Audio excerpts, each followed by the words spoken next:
For whatever reason you have come tonight, perhaps the underlying reason is that we are all searching for something. As I too have been searching, and believe I have found my answers in this method of meditation. While practicing this meditation, you feel more loving, alive, happier, rejuvenated, and healthier than ever before. A natural, peaceful state is present throughout our daily lives, and this helps us to be more efficient in our daily work and being able to resolve situations that may have been previously daunting. By connecting with the inner light and sound, we can experience more peace and harmony and be more fulfilled in our everyday life.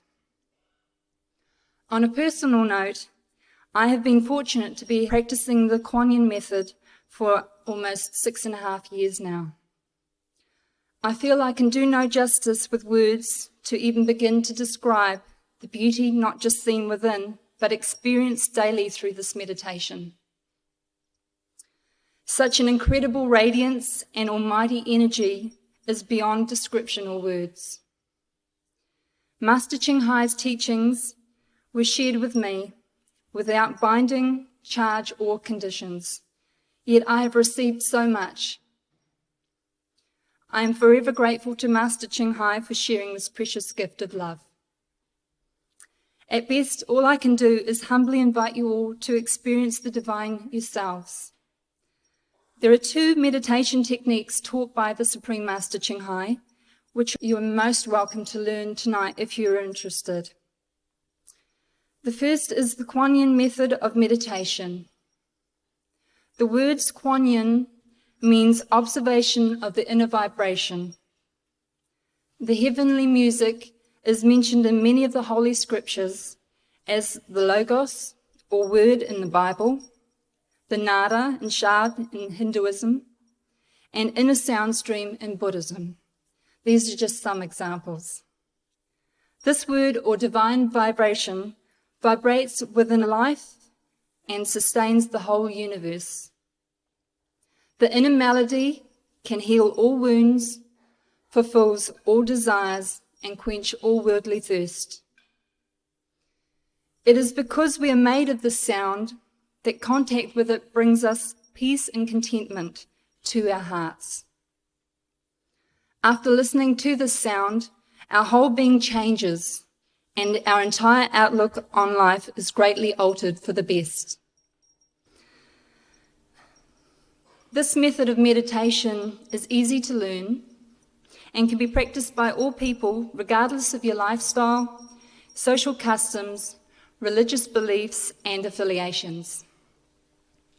It is composed of 2 parts, the inner light and inner sound meditation.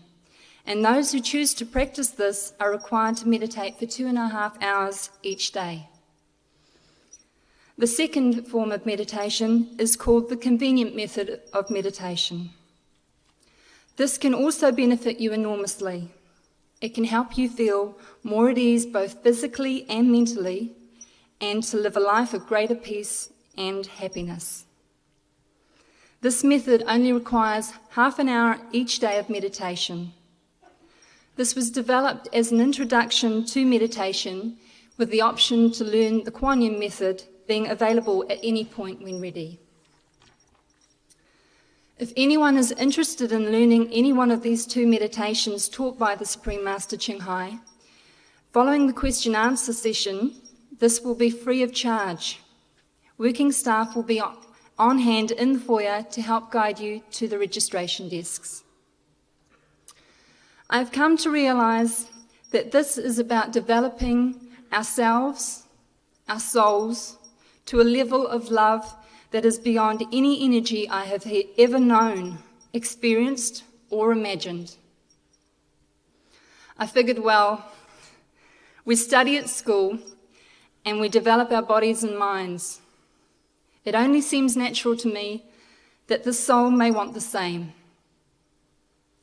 It is the higher love experienced, not just talked about, which drives us all to want to share with others what we know and experience daily through meditation. On this note, I would like to introduce to you our guest speaker, Karen, who would like to share with you her experiences since practicing the Kuan Yin method of meditation. Thank you.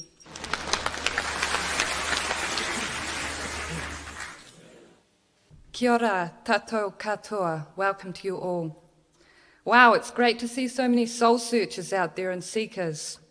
I'd just like to say how blessed and fortunate we are tonight to have the Supreme Master Ching Hai visit our shores of Aotearoa, New Zealand. I will now just like to say a few words about how I came across the Kuan Yin form of meditation and my experiences of this. Even as a young girl, I've been extremely curious, a searcher to the meaning of life, why we are here and why we have to undergo so much misery. I always believed that God was out there. I never knew that he was within us.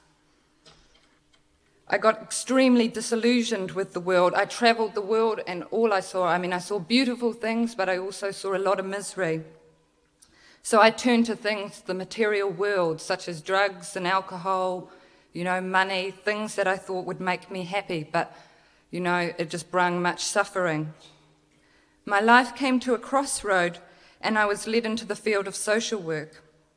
So in my 4th year of university, I was reading the newspaper and I came across an article on a spiritual day. And so I sort of thought about it and I thought, didn't take much thought of it. And then coming back from my Sunday ritual to the flea market, it popped into my mind and I thought, shall I go to this day or not? And my immediate thoughts were no. Got an excuse for, I've got too much to do, haven't got enough time, got to go to a party, everything but what I should be doing. Because you find that your conscience either accuses you or excuses you. And it was most certainly trying to excuse me. And so anyway, God would not have a bar of this, and so off I was in Long Bay at this spiritual day. And I was just cruising around, sort of looking at everything, and, nothing came out and, got me. I wasn't passionate about anything. But then from a distance, I saw the Kuan Yin stall, and I took a closer look, and I thought, at first, who are they? But then I took another little step closer, and I thought, gosh, they look so healthy and so happy. What do they have that I don't? So I went up and I took a free sample booklet and went on my merry way home. And I read it and I just thought, I felt so inspired. It was exactly what I was into, vegetarianism, thou shalt not kill. And so, it was instant affiliation with me. I was overcome with joy and inspiration with everything I found in the Kuan Yin booklet. Because I was already a full vegetarian, I was very fortunate to be initiated within a month. I felt that I just could not let this opportunity of 1,000,000 years or a lifetime go. I just wanted to have it because I knew the benefits of it, and it was so good. The day I picked up the Kuan Yin booklet was the day my life changed forever and for the better. Kuan Yin has brought me great happiness, joy, and inspiration into my life. I am currently working with people with mental illness and also youth with severe behavioural problems, and I think half the staff and the clients think I'm way more manic than they are because, I'm just so happy and just got so much energy all the time. The benefits are in abundance, and you notice the whole change in energy around you and your whole atmosphere. My sister and her partner are now initiated because they just want to jump on this spiritual train as well because they know it makes them feel so good. They've realised that you do not find happiness in the material world. But like all human beings, once initiated, we still have to face the challenges that arise. For me, that has been difficult at times. We all have our ups and downs, but even on my downs, I realised that I never doubted Kuan Yin. I more doubted myself and my own personal weaknesses, but I soon got over these with more meditation. My greatest challenge since being initiated was 2 old school friends committing suicide. This of course made me so sad, but I never could go to the depths of depression like I could before I was initiated. I feel meditation for me, it allows you to cope better with even little things and also with huge things, such as this tragic event. There are so many suffering people in the world, and it made me realize that people would never harm themselves or harm each other if they had the knowledge of the bigger picture and the inner power from the inner light and inner sound in meditation. So I just wanted to share my story with you tonight, because you just can't help but want to share something that makes you so happy, and you've seen the benefits. I've seen the benefits in other people. You want to help raise the consciousness of the land, and this in turn will bring world peace. So I feel I have now awoken my sleeping soul, and I look through very different eyes. What can I say but get enlightened? We are in a very privileged position tonight to be in the presence of a true living master, the Supreme Master Ching Hai. She has the key, and it's your birthright. Take it. Thank you very much for listening to me.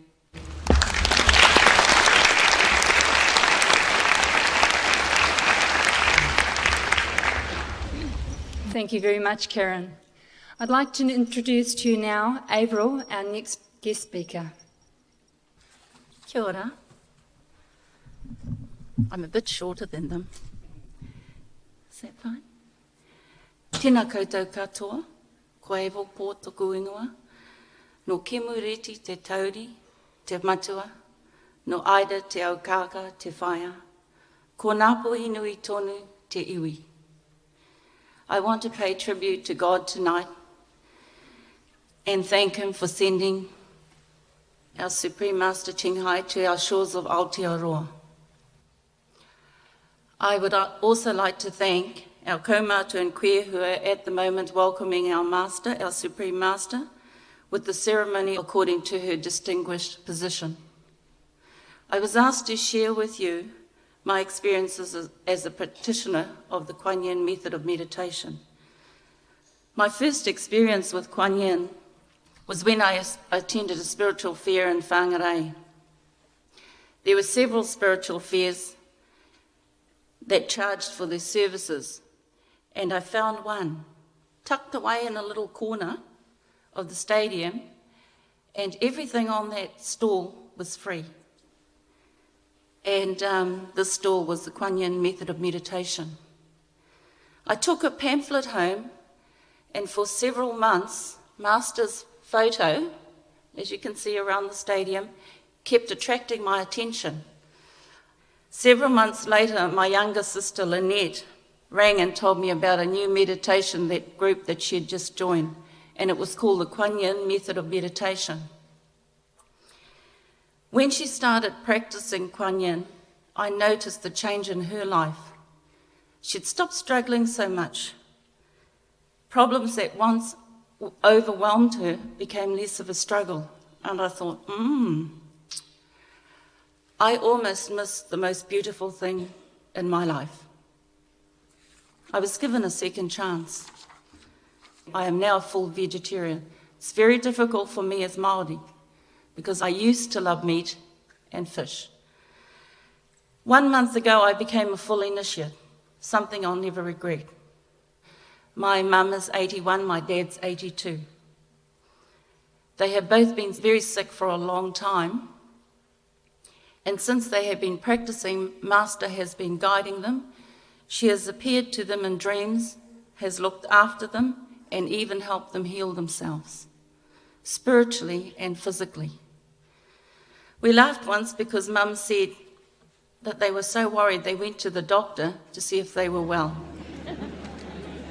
So, what more can I say? My husband has also been practicing. Although he does not want to become an initiate yet, he fully supports me in everything I do. He's very strong in character and a very proud person. But I believe the practice has opened a spiritual aspect in him, and softer qualities have also emerged. For me personally, what strikes me the most about all of Master's teachings and the Kuan Yin method of meditation is that, as Master says, we are the light. But the problems are, we're tied up with money problems, with work, with all the information that keeps coming at us every single day, every single hour, minute, on the TV, everywhere else. So that often we become engulfed in the problem. It just comes in and engulfs us. This is a problem I often have. Master teaches us that we have to look inward to know who is the boss and what we need to do. Master's teachings encourage me to know that enlightenment is our true nature and that we always have it.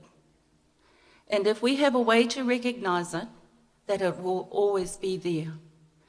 This is where I believe that the Kuan Yin method of meditation and Master's teachings come in.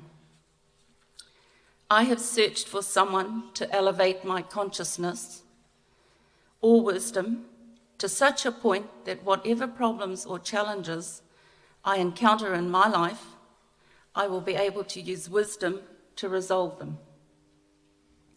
And to be able to help others as well, which is a really huge focus of mine, to help others. But you can't help others if you can't help yourself first.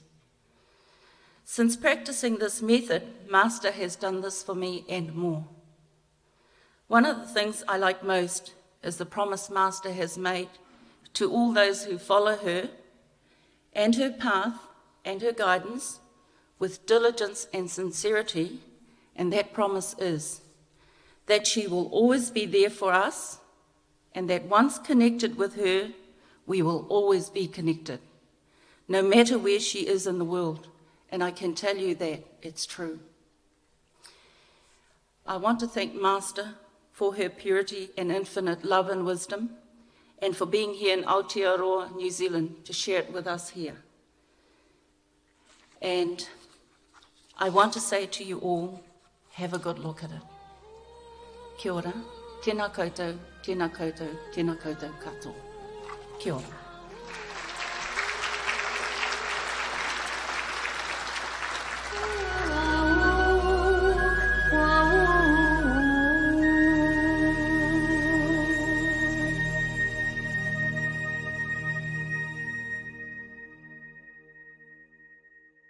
I have now Peter, who would like to say a few words about his practicing experiences.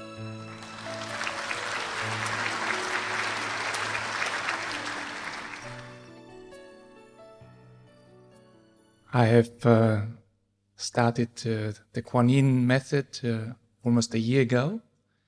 That is after I've been practicing other types of meditation for over 25 years.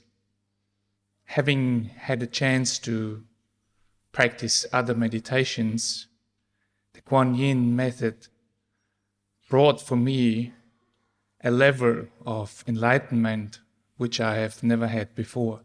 It has fulfilled my heart so deeply that I'm very, very grateful to Master for her step she took in the Himalayas, which was not easy, and each one of us most probably will make steps which are not easy.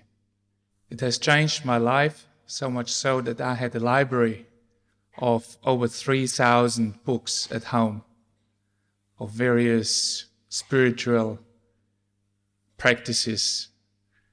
After I have learned Master's method, I've taken all the books to a store and sold them all.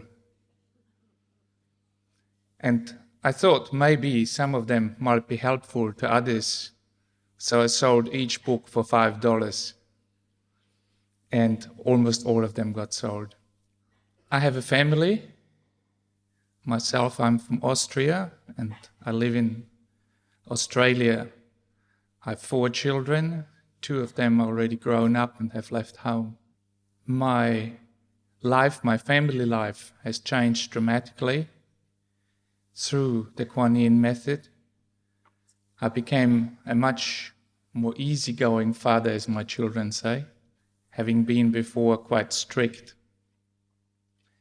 And I can say that my relationship with my wife has improved very deeply. I think that's about it. Thank you.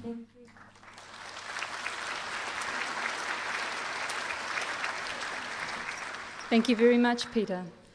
I'd just like to mention that in the sample booklets that you've been given on entering into the area, there are question and answer sheets, and at any time, if you would like to write out any questions for Master to answer, there will be, as I said, a question and answer session, which she will be most happy to answer those questions.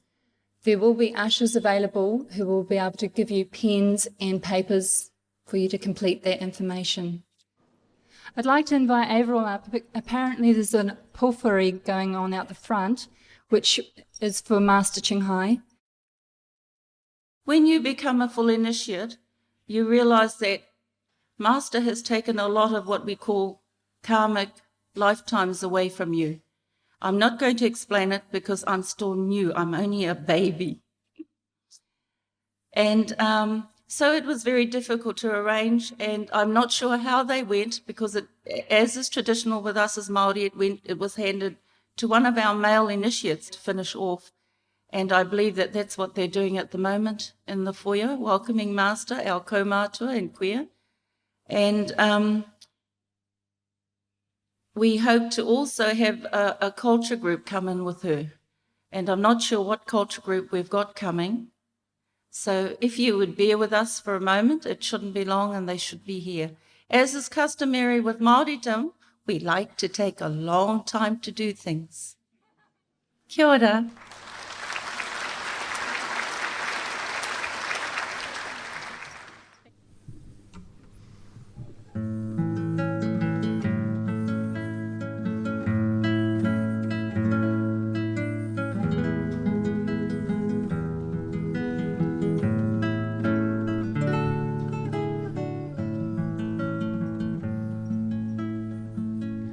There's so much beauty in your eyes. I see them welling up with tears. I see you lift up your gaze to the sky with joy, pure joy. I feel the angels calling me, winging out from your eyes with the rising sun.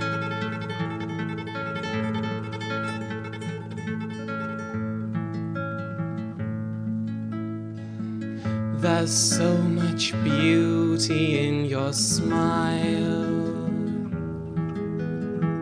I feel you warm upon my cheek.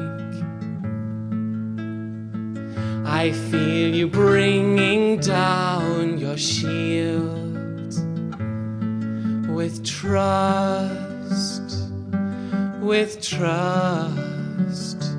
pure trust. I feel the angels calling me,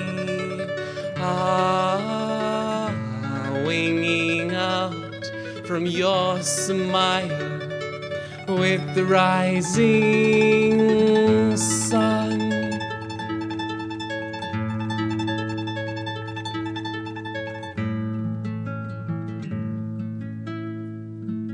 There's so much beauty in your heart. I feel your glow from within. I feel you rising above your fear with love, pure love. I feel the angels calling me, singing out from your heart with the rising sun.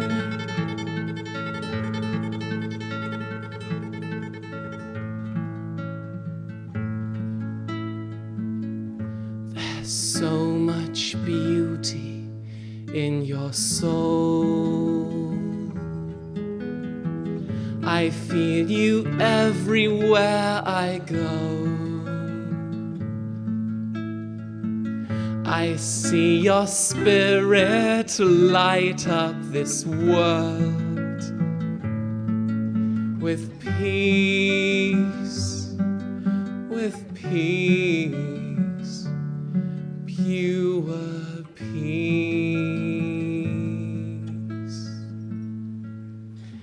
I feel the angels calling me, winging out from your eyes, your smile and your heart, and your very soul.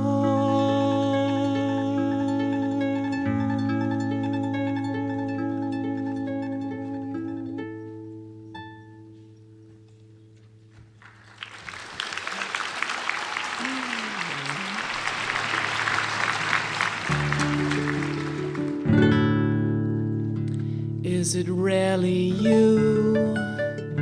Is it déjà vu? I know I've known you before the dawn of time. You embody love in its truest form. You're beaming with a light that shines the way. We are angels in expression, in the total universal connection. Through one another's eyes, we can recognize the truth. Remember me, come close and see. We are one together, we are free. Let me feel your pain, we will heal again. Where there is a will, there is a way. For we are angels in expression, in the total universal connection. Through one another's eyes, we can recognize the truth. I'm gonna leap for joy, I'm gonna open my heart, I'm gonna twirl and whirl and spin in a spirit dance. I'm gonna lend a hand, I'm gonna cherish the land. I'm gonna give and give and give all I can provide.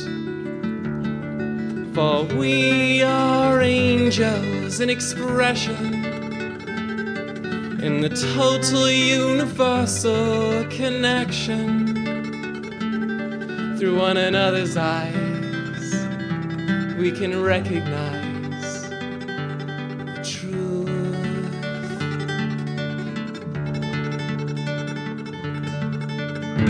We're gonna save the trees, we're gonna honor the seas, we're gonna cry, dive and fly on the wings of love.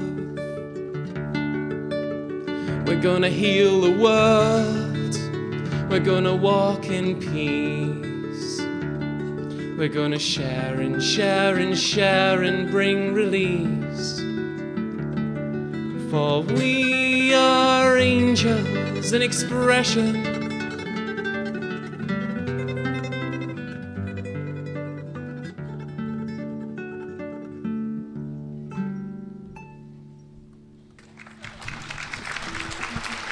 That was truly incredible. Sasha, most talented.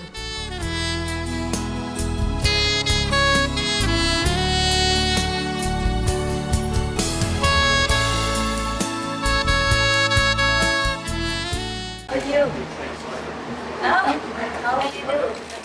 What's her name again? Ada. Ada, how are you? Very good. Nice to meet you too. Together by the left. My wife and John? John? Yes, that's fine. Okay, right. I know it's all right. Okay, so what do I do? That's all right. Okay. Yes. Okay. Thank you for that. Yeah, tell me what to do. All right.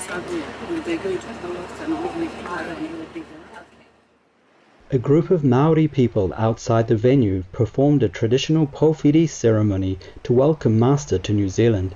A pōwhiri is more than just a welcome, it is an acknowledgement of the dimensions of spiritual, physical and mental wellness.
On this occasion, the Kaumatua was also a spiritual leader of the Maori. He then thanked her for the tremendous work that she is doing for the higher good of all people. He said that as tangata whenua, we have a responsibility and accountability to our people to manaaki, embrace and host the Master with the reverence she deserves.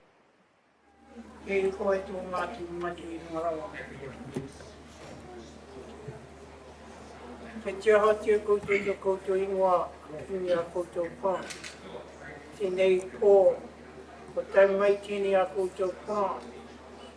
E tāku ki te atu e ngari whai, whāriki i tōna, i reti ngā huatanga i tōku whakapona i ngari whai, mā kuarahi ana o tau kukuri. Whakawa nā hau e i hui tōku ngā whai. Kei tau here i tā huatanga o tēnei pō, kei hiko i tanga mā mātu mā katoa ngari whai. Kei tirohanga atu e i hui ngā huatanga o teo. Uhia mai a koutou i hota koutou arohanoa ki a koutou whano. Kei pupuri ano a hau i a koe, ngā tahu ano kei ruti tōku ngā kau. Ngā tua te tanga o tōku hairiringi te matata whenua. Ke ka horengi atu e koutou roti tā koutou kapuahi, ke pungarehu rawatu. Ke noho ai a hau irungi te ngā kauripene tā, ke whānau hau ai o tinga mahi pai atu wairu a kere te pūki te kūpa ta harakore, ke mā kore. Ke hui tahi ai koutou ngari whai wāngini a mātou. Kei tātari e ngari whai e kaupapa o tēnei pō. Ko koutou hoki e i hoa te timatanga, ko koutou te whakoti na pāpiringa te pākaha. Ko koutou ano te mauri o ngā mea katoa. Ngā whakawhitinga o te kanohi, ki ngā whetu e ngari whai. Ngā aua, te moa nei tirohanga e i hoa mā mātu, ke tei mātu i ahoi. Te hohonu o wenei kōranga ngari whai me pēhe atu. O e noka ino i ka hātu te haere ano wā koutou ana here pono ki mua ki muri ki o mātu i taha. Pei tātari e ngari whai tā mātu whakawhiti ngātu e hua ki a koe. Me te hotu ano kai roti te whatu manua i kohi e i hoi o a koutou pono. Mai tōku tainga mai ki kone i tēnei pō. Ka uru te waihu e roti tōku ngā kau. Ko ki gato tēnei whare. Tōku ki te atu i aratu noa wahi gato teo. Popuri te rātu e hoi te rātu whakatau atu e hua ki a koe. Ke whai hua, ke whai pāke ka hoa mātu mai gato roti i a koe. Ngā huatanga ano e hoi whakapiri tēnei tāku e hoi whakapiri ana i a koe. Ki wāu poronga matua kei konei tēnei ahia, tēnei pō katangi tōku ngā kau. Ke ki tei mātua i hoi ngā hua te au. E horahia ni ana ngari whai o tina whakari te ngāno tō koutou kōriata. Kia whakapono i mātua i hoa ona kāhui katoa kei roto katoa i tō koutou ringaringa. Mona ki tia tēnei poronga koutou ke noho ai e roti tōku ano kāinga i tōku ano whenua ke whakawhiwhi ai e i tā koutou taonga piki te onga piki te kaha piki te māmatau me te rai māru.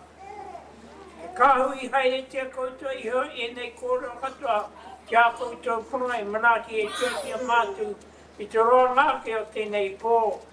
I runga tani te kōria tanga o koutou ingoa o te matua o te tama o te waiua tapu me a koutou ane he pono mā ngā tautupu mai aini a tēnei āna. Tāti ti hei maurioro. Te rohia te pane. O iwi. Ka puku puku. Ka puku puku. E kawau. E kawau tiki tiki. Ko tau. Piri me te tā. E kui.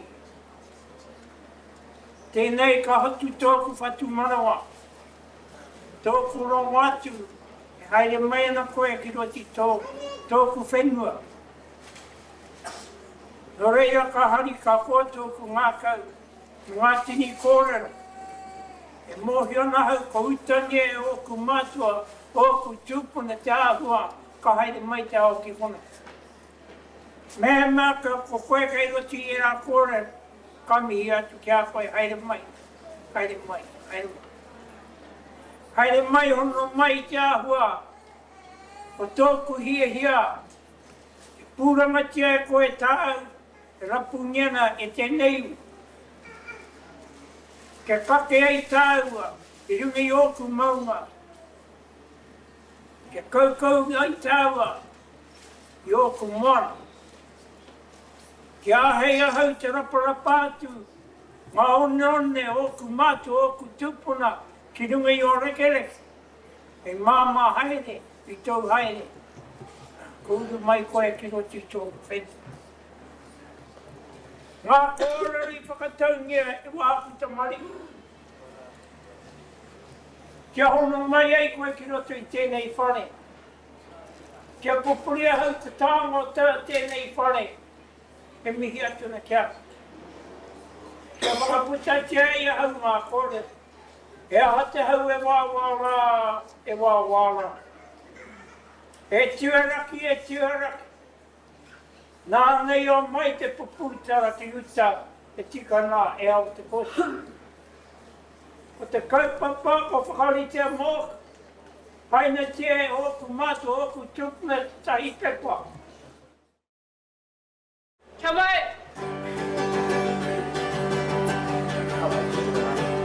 Kua rungo aki ai ki te reo pōhiri e karanga mai nei e.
puna, ngā whainga.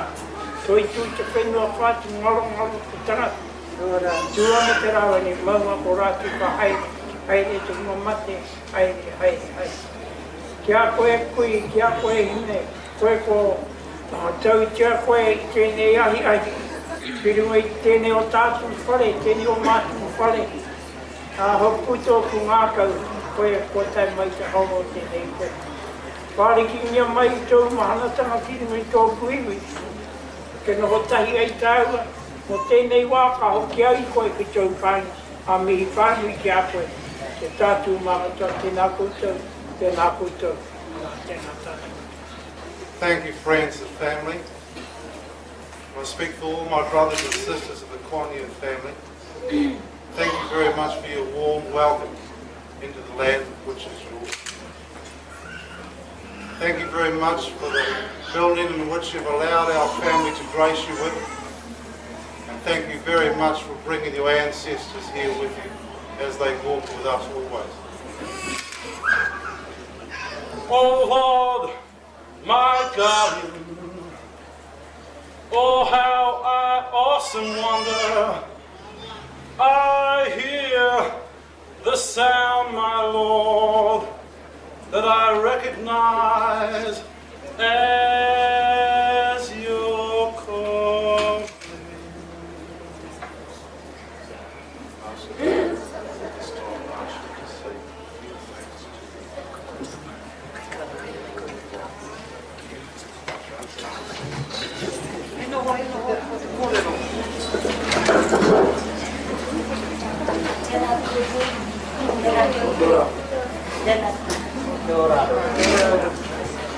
Thank you so much for your love. Thank you so much for your love. I'm so overwhelmed by your kindness and your poetic, spiritually elevated expression of love. This kind of highly elevated spiritual expression you cannot hear everywhere, and it is very rare, and it touches everyone's soul who hears it.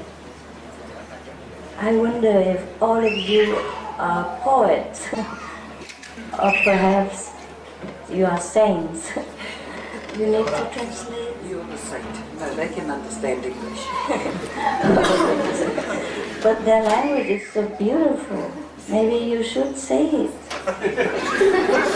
Tēnā koutou, tēnā koutou, tēnā koutou katoa. I guess the Father has spoken so beautifully. I have no more better words to say except tēnā koutou many, many times. And I'm so honored, very, very extremely honored. And I'm sure God bless you, your people, and your land. If my humble prayer has any effect at all, I would pray again, now and tonight, and in the future, for your people. And I shall always treasure this elevated feeling today. Thank you so much again. Thank you so much. And thank God for your presence and for your gift. I hope we will enjoy each other. And wherever I go, I shall remember you. Thank you so much. I think I better get going to work. I'm very shy with all these professional singers. Yes, their voices are so great, so strong. Yeah, and full of love and my goodness. What do you eat? You have voices. How much time you practice a day? How many hours? No? Just natural? Oh. From the Father's speech and from their love, their vibration, I can feel that you have a great spiritual tradition. Your level of spiritual understanding is very high, was very high, and is still very high. I am so happy to meet such a spiritually highly developed race of people. Thank you so much. Thank you for the honor. Thank you. Thank you.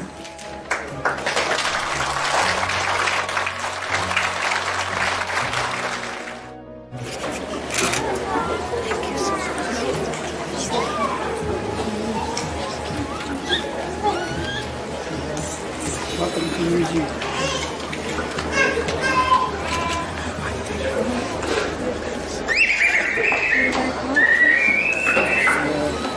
You find the red kids. You are a poet. You make me cry. Thank you. Enjoy.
I can see our upcoming star here.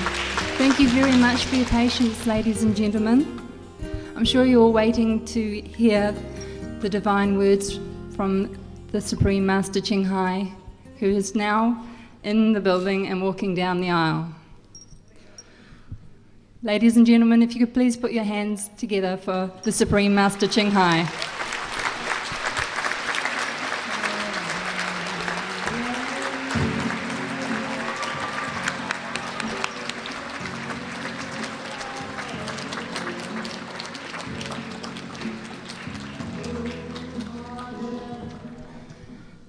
Ladies and gentlemen, we now have for you a performance in honour of the Supreme Master Ching Hai, which is presented to you by the Hato Patera College Culture Group. Following this, there will be a fruit and flower offering ceremony. Ladies and gentlemen, please welcome the Hato Patera College Group. E te whae, anei tēnei e tautokona ngā mihi o tō mātou matua I waho. Tēnā koe haere mai. Anei te kura o Hato Pētera e mihi whakatau ana koe ki Aotearoa. Ko ngā tamariki no ngā hau e whā. No ngā waka e whitu, no ngā iwi o te ao. Anei te kura o Hato Pētera. Kia ora tātou mihi atu ki a koutou anō. Hato Pētera is a co-ed Catholic school on the North Shore, and we're proud and honoured to represent Māoridom tonight for you in front of you, the Master, and distinguished guests. Our first item is a choral item called E Te Atua, which asks of our Lord, and we thank Him for the gifts He has given us. Kia ora.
As we stand and give you our performance tonight, as you saw in the foyer, it was the haka that was done for you, as in tune with the protocol of our ancestors, that we welcome our distinguished guests in that manner. So what we're giving you tonight is just a taste of what Māoridom has to offer. Our next item, we're going to give you the poi, and then squeeze in one more item. Kia ora. The poi is called Ka Tika Auwe, and it talks about the plight of young people growing up in this world and likening them to the dolphin and the white heron, the kōtuku. So our next item is called, which is the poi, Ka Tika Auwe.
Our next item is the action song called Te Reo, and it celebrates the Māori language. As you've heard tonight, it was written for a specific purpose, the ASB Polynesian Festival, which was held at the beginning of this year in March, where we participated. So our next action song, Ko Te Reo.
Nō reira, ko rā tātou me hatu kia koutou.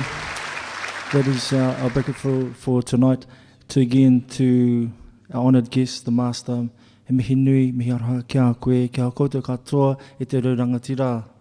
I mua i hakatākoto te kākunga whakaaro mō tēnei huihuinga mihi atu kia koe, kia koutou katoa, kia tāma ki whānui, i haramai i mā takitaki nei, tēnei wahine nei, mihi atu kia koutou katoa, no reira, tēnā koutou, tēnā koutou, tēnā koutou katoa. Kia ora.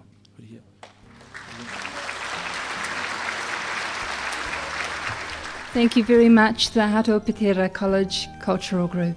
I'm sure that's been an experience for most of you. Very polished performance.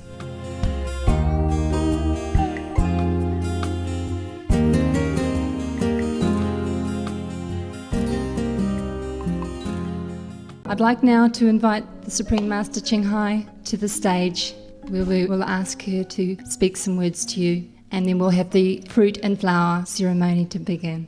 Thank you, Master. If you please come to the stage.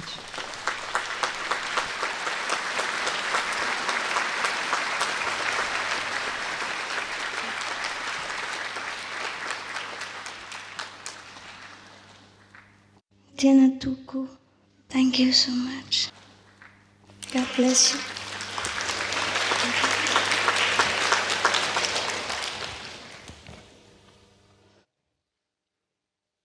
I'm very, very touched and honored.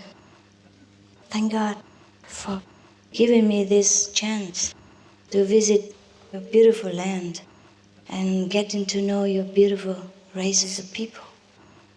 And thank you for coming. I guess everybody is very touched, so I also thank the New Zealand brothers and sisters who have been working very hard to make this beautiful evening a special memory. Thank you, and God bless your land, your people, and bless all the wishes that you have in your dreams. If you already know what you want to ask, you can write it already and hand it out so that we can answer it right away later, yeah? So you don't have to wait until we finish. Somebody can walk up and down and collect questions. All right, because you know already, before I begin, I think you know why you are here. Everyone wants to know what God is. And everyone wants to know where we come from.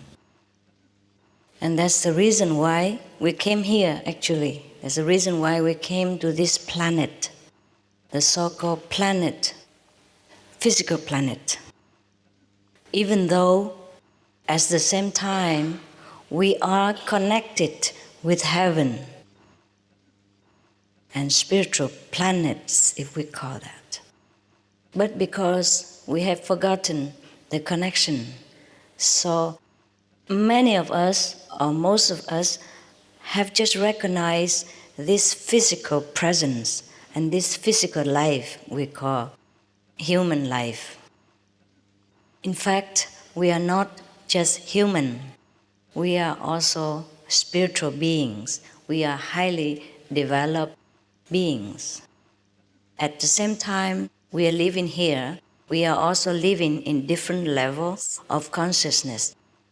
We are also doing so many great things. But it is difficult for most of us to realize that. Our ancestors, for example, the ancestors of the Maori people that you have just seen, that they have sung so beautiful songs, so spiritually developed, so highly elevated, so soully songs, because our ancestors has known a different level of spirituality than some of us do today. But we still can develop this quality again. Not really develop, we can still remember it again. Because What we once had, we will not lose it. It just sometimes we forget. So in order for us to remember, we should, I will give you some practical experience after I explain a little, if you would like to. Because if we experience it ourselves, it's better than thousands of theoretical words. But I feel I should introduce it a little bit, even though God is not to be explained in language. But just like the Maori ancestors, they have known God. They have known spiritual levels that exceed our language, that go beyond our ordinary understanding. Therefore, they could express themselves in poetry, in music, in songs, which are so beautiful, so out of ordinary, and so touching to the soul when you hear it. It is because they express their own inner level of enlightenment. For lack of this inner enlightenment, because of forgetting this inner enlightenment and our true selves, we often cannot express ourselves in beautiful ways, in the way that we would like ourselves to express. And we sometimes could not behave or react in such a way that we would like ourselves to do.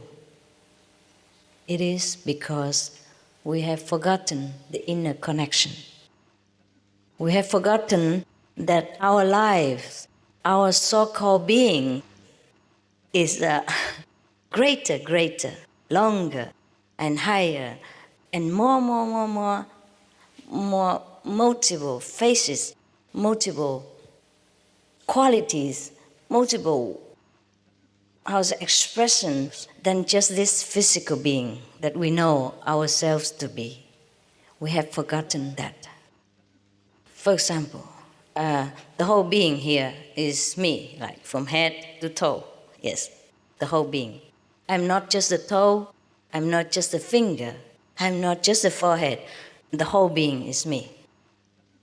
But if I just remember my toes or my fingers, then I am not complete. Then it's not me, it's not complete. Similarly, if we just remember that we are a physical human being, then we are not complete. I am here today with the honor of God's permission and endowment to remind us, our fathers and mothers, brothers and sisters, and little brother, little sisters, that we should remember our whole being. And I show you how.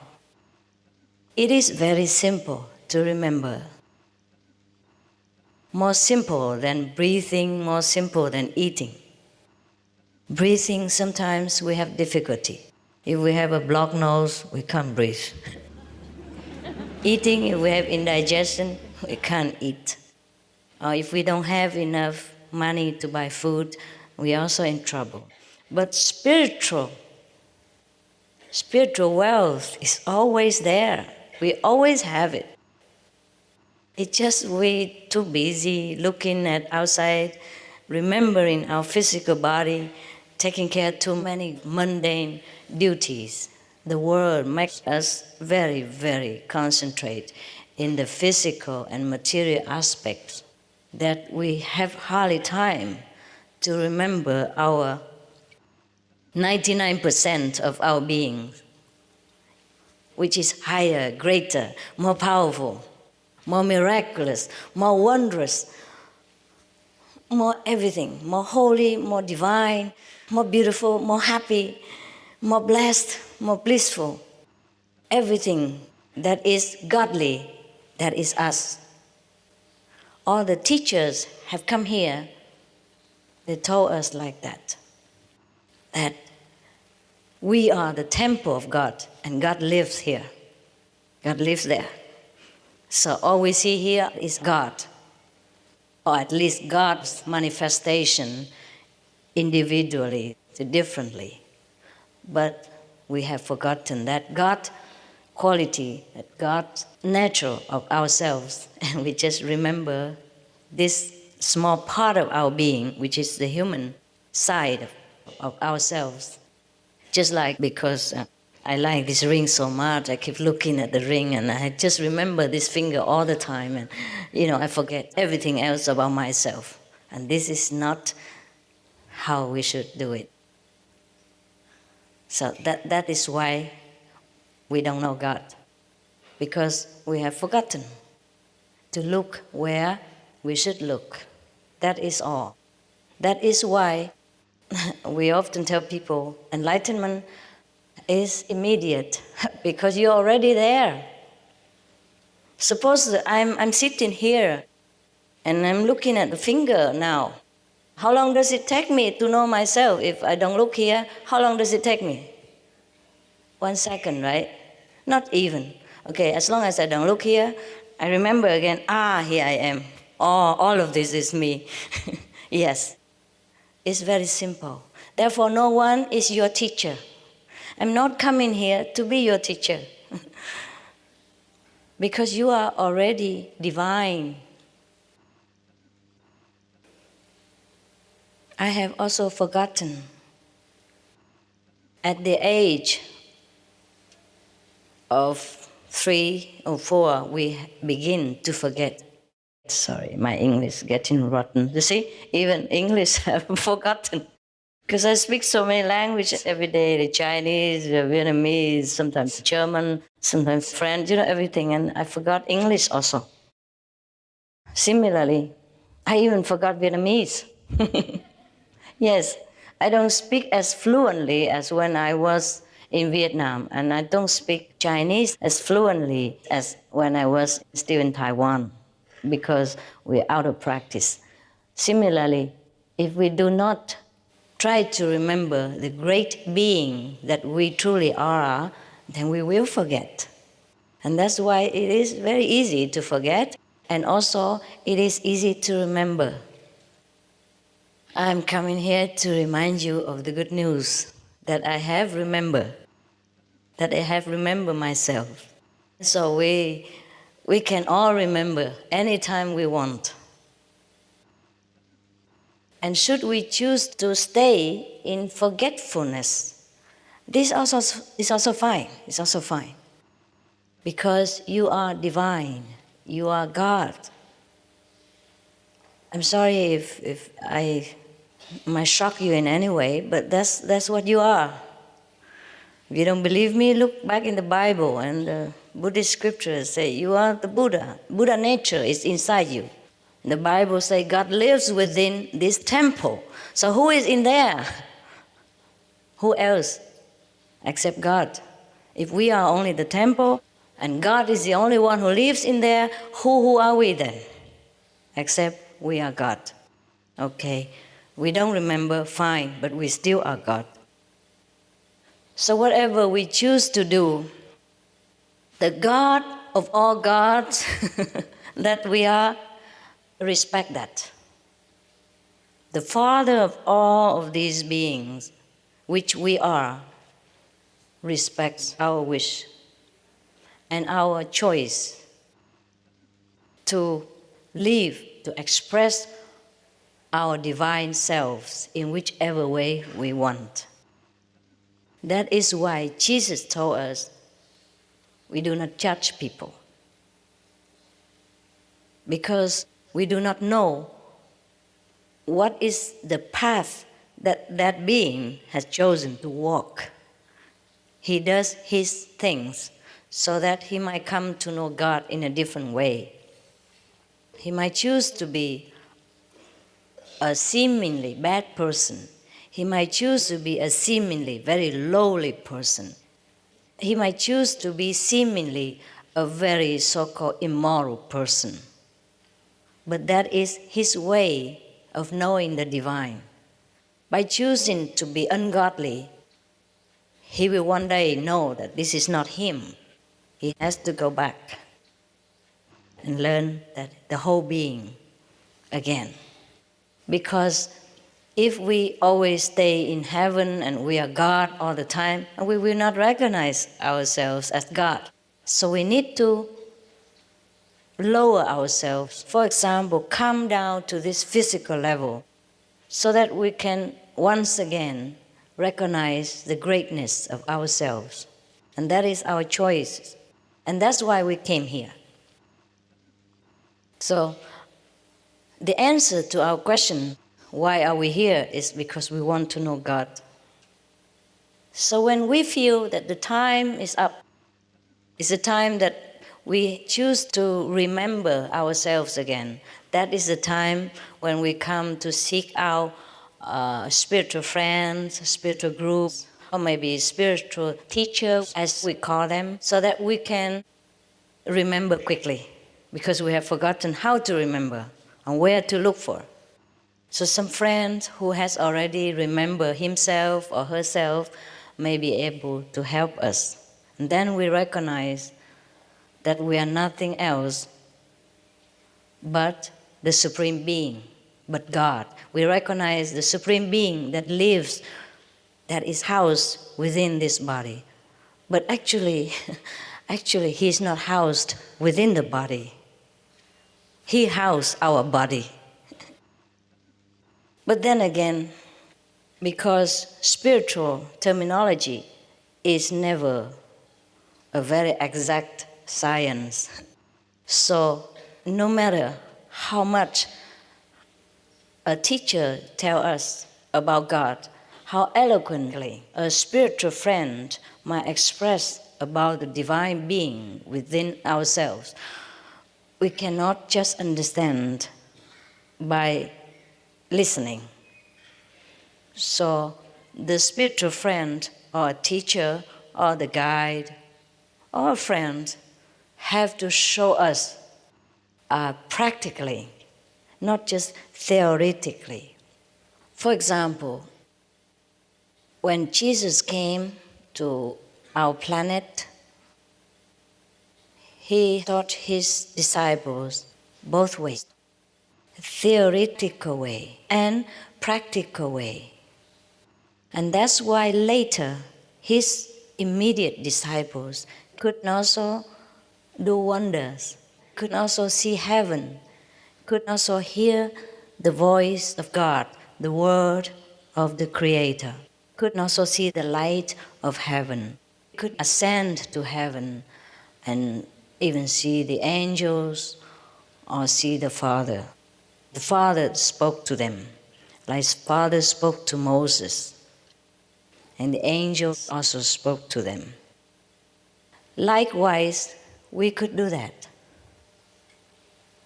Because as great as Jesus' disciples, we are also great. We and Jesus' disciples, same, equally. Because Jesus said to us that we are all children of God. But because we have forgotten, so sometimes one friend, two friends have to come to remind us, but only when we are ready. Because if we are not ready, no one can do much for us.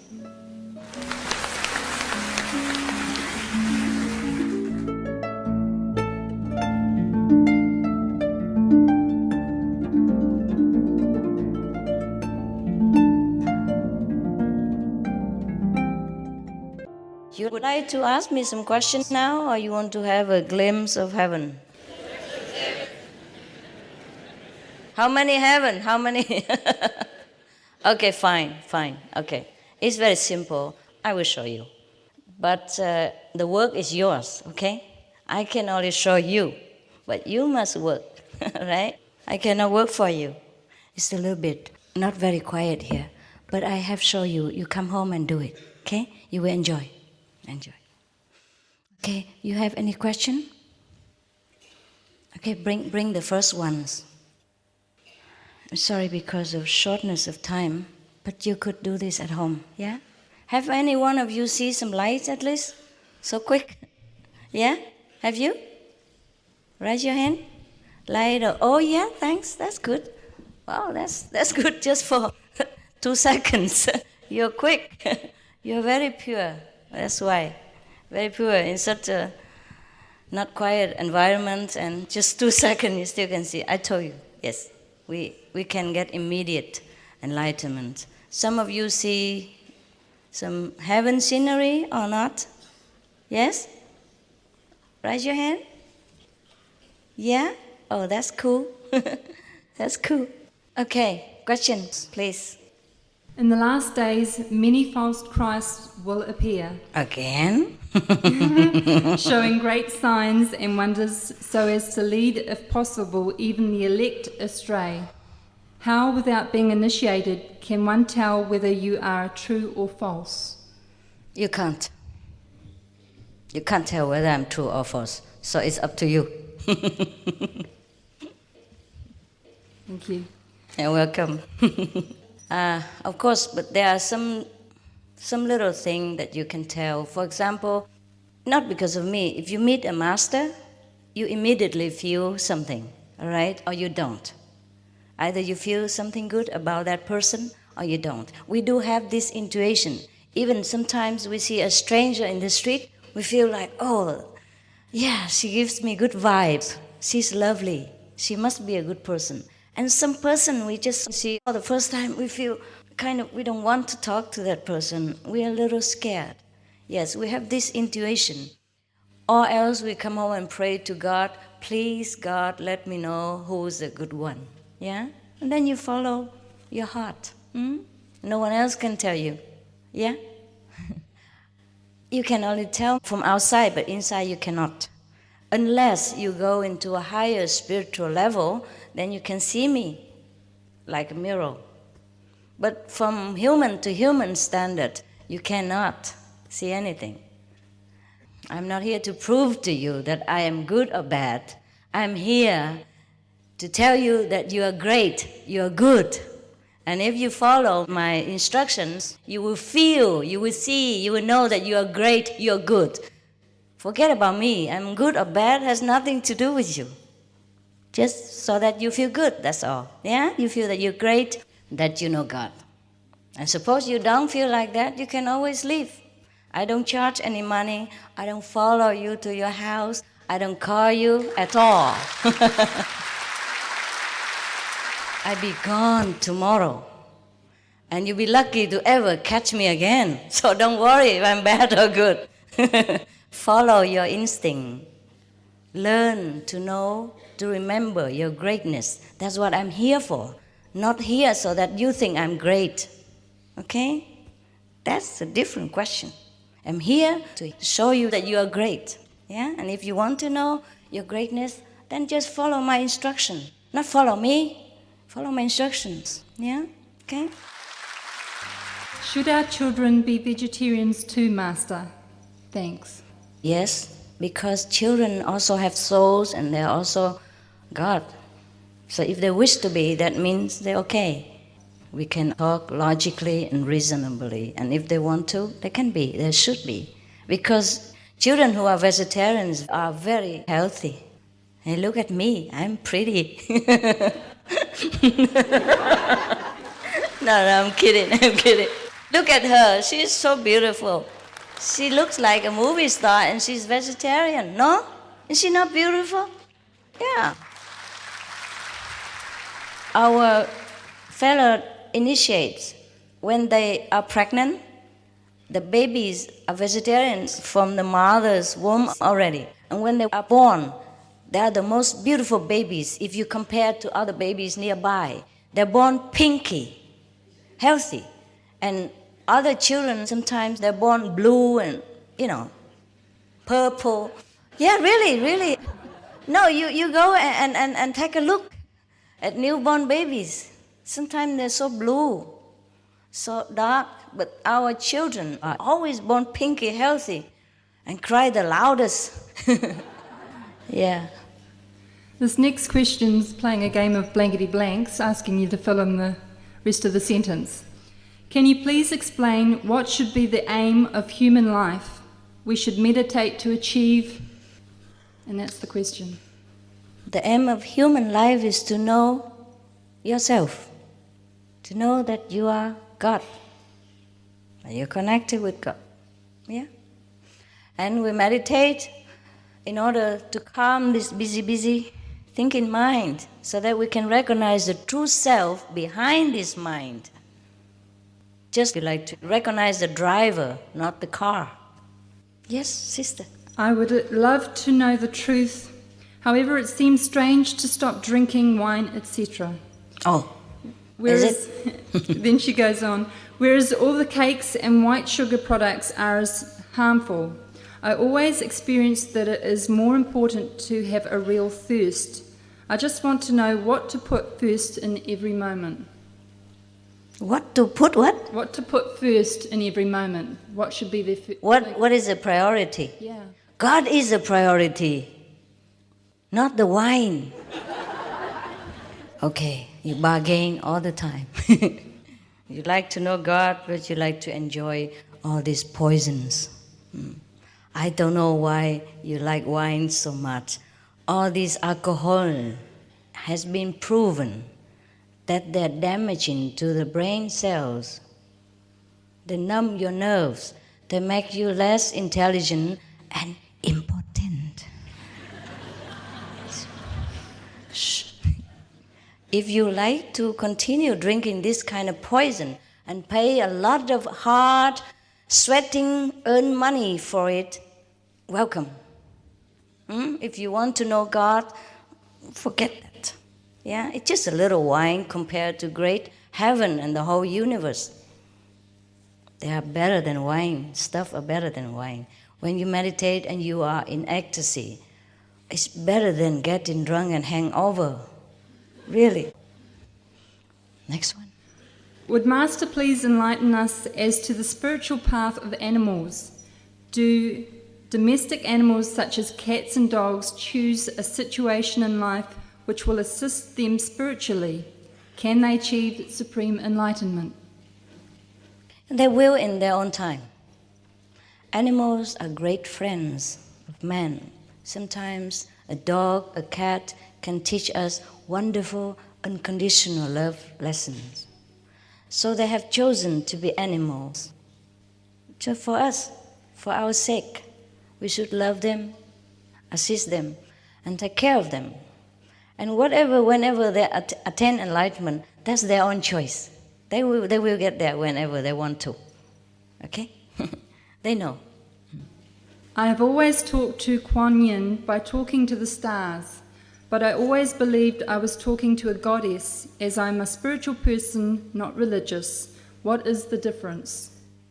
What is the difference between a religious and a spiritual person? Is that right? Yeah, she believes she's talking to a goddess and asking, I'm a spiritual person, not religious, what is the difference?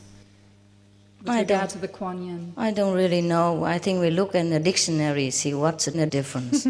Huh? To me, a spiritual person is the one who aspires to know his origin. And not only aspiring, but knowing also, experiencing his own divine quality, his own God inside. That is a true spiritual or even true religious person. What can I do to keep up meditation daily when there is not enough waking hours in the day? Cannot wake up? Yeah. Yeah, me too. Nobody likes to wake up when we're stuck in bed, but we have to try. Yeah? Suppose if you have to get up to work, then you must. You must. For like $2,000 per month, you wake up every morning, 5 o'clock. Yeah? For God, you don't wake up. So what am I to do? So make your own priority choice. We can wake up a little earlier than usual and then get used to it. For example, okay, it's too early to get up at 3 o'clock. Don't wake up at 3 o'clock. Normally you wake up to work at 5 o'clock. Okay, then wake up like 20 to 5 the first day, or 10 to 5 even, or even 5 to 5. And the next day or next week, 10 to 5. Yeah, get yourself used to with the idea and reward yourself abundantly. Tell yourself, okay, if you wake up early today, I'm going to give you a double bagel, for example. Yeah. Or one more cup of cafe latte. Yeah. Whatever your mind loves to have, reward it. Reward yourself. You must love yourself also, because let's face it, we have only this physical body, and we are so tired sometimes. We work so hard, 8 hours, 10 hours a day, just to keep this machine running. And then we have to attend to, sometimes other work like family, wife, children and parents, friends, neighbors, relatives, etc. We really are very hard demanding on this physical body. So of course, if you cannot wake up in the morning for meditation, forgive yourself. Don't be too hard on yourself, but train yourself slowly. Watch TV less, sleep a little earlier so you can get up better. Or whatever the activities you used to do too much before in order to pass the time when you are bored, use that time for knowing God. It is a matter of organization. I'm also pretty busy. You don't believe it. I sit here looking pretty, but I'm very busy too. And it's hard for me also to get up early sometimes. But you have to put an alarm clock, yeah? Sometimes it's like that. In the old Indian tradition, there was one saint. He also, he wakes up all right, but, he sleeps sitting instead of lying, so it's just the same. Our people are the same, When you go to our retreat, they come to my house, they sit there, look very good, but, they sit any fashion, So never mind, you try your best, yeah? That's what counts. So that person, the saint in India, what he did, he has a long hair like me, and he tied his hair onto the ceiling or something. Yes. Yeah, I'm not kidding. And then he became a master. Yeah, because he tried so hard. He tied his hair to the ceiling, so whenever he knocked, okay. Yeah. Yes. I'm not saying that you should grow your hair long or do that. But you find your way, yeah? Like we wake up early, and in the beginning, I had to put like ice water next to me. A flask of ice. And then when the alarm rang, I reached for the ice and threw it on my face. And the ice comes through your clothes and everything, and you just had to jump out of bed. But don't do it. Just don't do it. You have your own ways. But when you want to do something, you can. Believe me, you can. Because you are God. There's nothing impossible with God. Just remember that you have God inside you, and now no one else is there. Don't listen to the mind and the brain. It's just a computer. Yeah. The mind tells us, sleep is good for you. But that's not God's voice. God is behind that. Yeah. Do you ever meet with Kuan Yin? Oh, yeah. Why not? You can see all the saints from the past if you want to. Or you have to work hard. Tie your hair to the ceiling.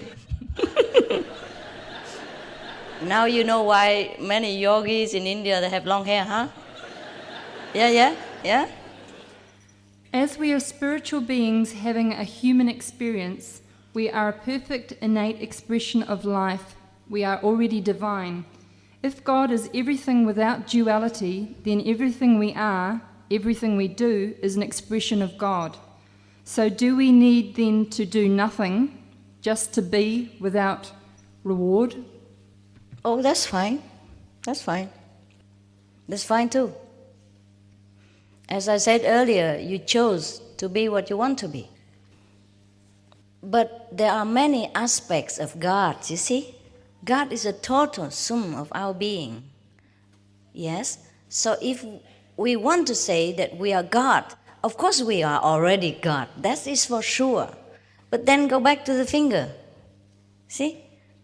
Suppose we say, okay, I'm God now. I don't need to do anything. It's fine. But then we go out and steal, or we do things that's not proper, and or we harm other beings, because we say every expression is God anyway. So we don't try to be better.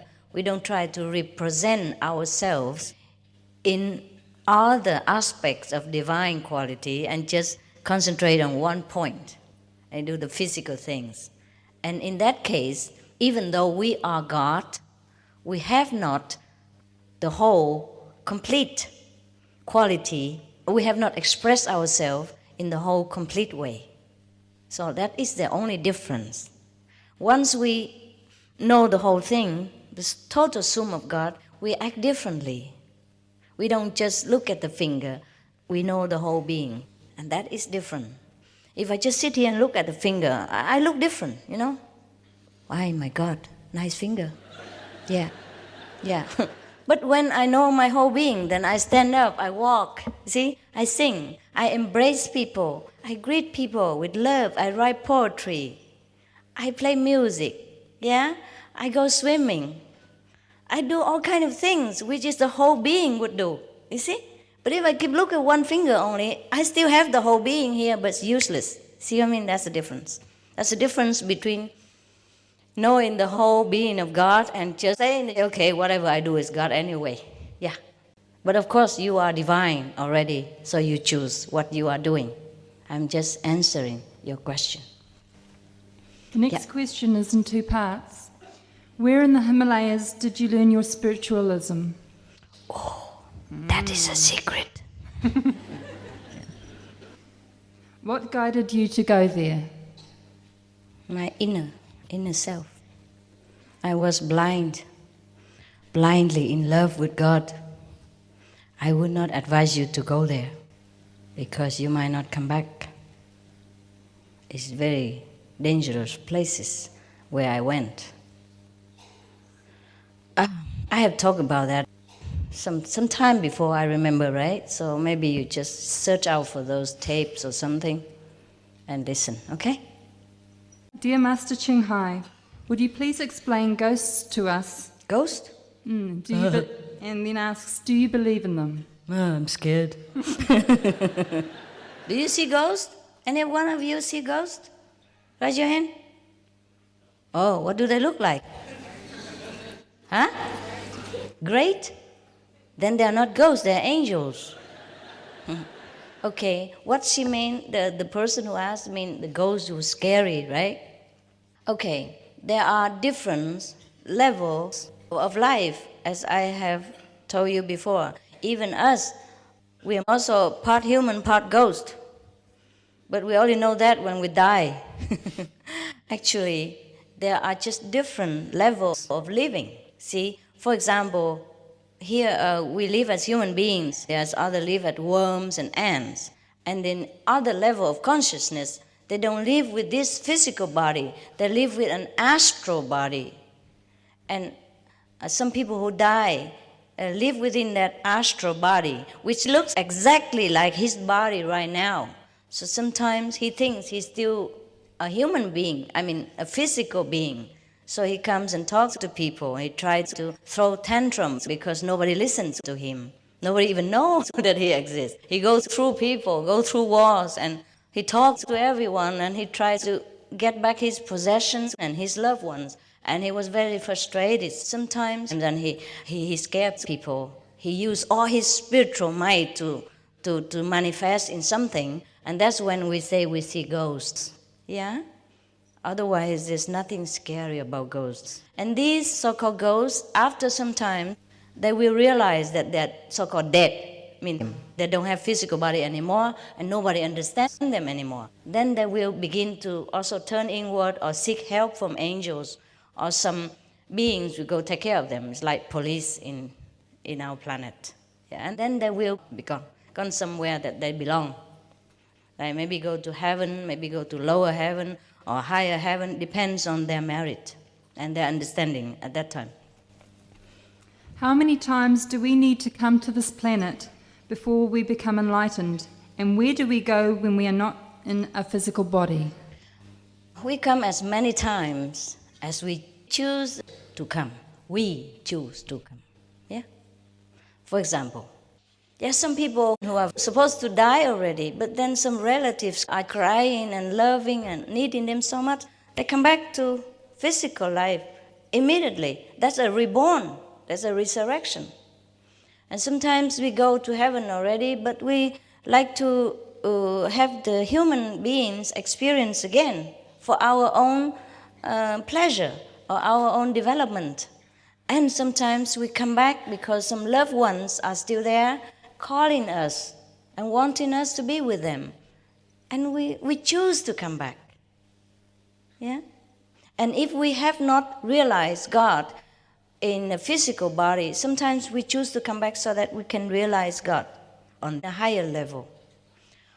And if we are not in the physical body, we can go in many different places. We are more free, like birds. We can fly anywhere in an instant. For example, if I die and I want to go to Germany, we don't need an airplane. Just one thought will be there right away. 1 second, 1 instant. And that is the freedom of not having a body. But nevertheless, if we have not trained ourselves during our lifetime to think highly, to remember our higher self, then when we die, we leave the physical body, we just linger on a lower level of ourselves without realizing the higher aspect of the divine self. So we might linger there and then we get bored and then we come back to physical body again, or we might be lucky meeting some spiritual friend and then we inch our way up, or we go back to the physical body and get a teacher and learn properly and then go, yeah. So it depends on what we chose to do in this physical life. We will be at that level when we die.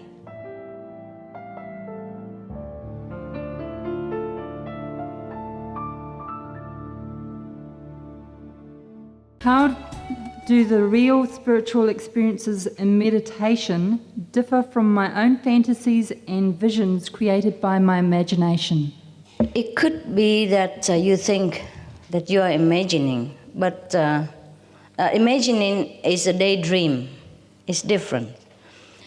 If you just daydream about something, or you dream a night dream about something, and that is different. But the spiritual experience is real, just like we are real right now. For example, during the spiritual experience, suppose I sit here, and then I can ascend to heaven. I can see Jesus. I can see the past saints or some present saints. I can converse with them and go to the different high level of hierarchy of heavens and universe in order to do things, to learn things. Just like I take an airplane and go to your country, as real as that. And then our being will be better every day. And we can use this spiritual knowledge to better our life and the life of our loved ones, as well as assisting in blessing and elevating the consciousness of the whole planet. And that is spiritual experience, because we become different. We know ourselves as divine being. We know the whole self, or maybe at least partial of the higher self, and we become powerful. We become happy. Yeah? After taking the initiation into the Kuan Yin method, if the person can't continue with the 2.5 hours meditation daily, what will happen? What will happen if you don't work 8 hours and you work only 2 hours? You have less money. You can find a part-time job or full-time job. You know, part-time job, you get less money. If you can make it, it's good for you. You try your best to do as much as you can. The more you do it, the better for you. We are just helping you, telling you which is good. Because the more you do it, the more you feel better. And the more you feel better, the more you're encouraged to do more. And you stay stable on the spiritual path. If a person decides to follow the Kuan Yin method and the family and others can't accept the person anymore, how does the person overcome this problem? It's not possible like that. You just become better. Your family accept you better. More loving. Most of our people, after initiation, the family become better. Because they themselves become also better. Maybe some of them in the beginning, because a family member loved them and worried that they might follow some bad people or do some bad things. But later, as you improve yourself, as you show yourself as such a loving, tolerant and compassionate person, your family members will welcome you more. Okay, make it fast because we need the initiation, huh? What is God? Yeah. Look at your neighbor. That's God. Part of God. Yes. God is the divine being, the creator that makes everything possible. That makes us, make the flowers, make the fruit, and makes heaven, makes earth. That's our Father. And that's ourselves. We are part of it. Part and the whole of it. Just like the ocean, a little part, the drop of the ocean, and the whole ocean. Even though a drop of the ocean is just a drop, but without that drop, the ocean is not the ocean. So we are a drop, but the whole. Yeah? What is the essence of life? Essence of life? Life. Well, there's so many abstract things. The essence of life is God. This is what I'm here to show you. Can you tell what was your before life and your afterlife if you're an enlightened person? Or me? I think in general. I mean themselves? Oh, sure, you can. Sure. Many of our fellow practitioners, they can see their past and their future also during meditation. Oh, that's just a small stuff. It's no big deal. Big deal is to know God, to go to heaven, to be wiser person, to be more loving. Yes. This question is with regard to memory. If the answers are in remembering, is God a memory lost? If so, why is that? Why? Because we have forgotten to remember. Pretty straightforward. Okay. If we are God, who is this person that is so-called God, that it is coming down to earth that everybody talks about? There is no person as God. Everything is God. We are the part of the whole, and yet the part that makes the whole. So God is the creator, you see, can make himself into different many things. You see, if the flowers smell nice, you have got to smell it. See, you can't keep asking me a question like what the rose smell like when you don't smell it. I just show you how to smell the rose before you try it at home, okay? Right? Then you'll know God. Or if you want to know more and deeper, you can stay for initiation. God is for you yourself to experience, not for me to describe, because it is impossible. It is impossible to describe the love, yeah, between two persons. You love your boyfriend, your husband, your wife. You can't describe what it is, but it is there. Yeah? So even love is so difficult. Just a physical love between human beings, so difficult to describe. How can we describe God? Because human language is not up to God's standard. But you can experience, feel the love, feel yourself. Feel the wisdom, feel the security. Feel yourself at home, anywhere you go, if you know God. That's all I can tell you. When we focus on the center between eyebrows, do the eyes also focus on the center? No. Forget the whole body. Just your thinking is concentrating here only. Don't pay attention to the eyes or anything in the body. The reason they ask is that they say that their eyes follows the center when they are concentrating. No, they don't follow. Did you ever see somebody who died? Okay, his eyes go up, yeah? So you see only the white part of the eyes. That's when he died, okay? We can die like that during spiritual practice. That's why the saints say, I die daily. Forsake the flesh so that you can begin to know the spirit. Learn to die so that you can begin to live. When we are in samadhi, our eyes also turn upwards, but we don't even know it. We're gone. Yeah, gone to a higher dimension, enjoying. But the physical body is just dead, and that's why it reacted like a dead person. So when you come back, you pick up the car again and drive around. This car. Master, why is it important to meditate in the morning? You can meditate anytime. It's just in the morning, most of the people, have a night rest. And in the morning, it is still quiet. No traffic, no noise, no children, no telephone ringing.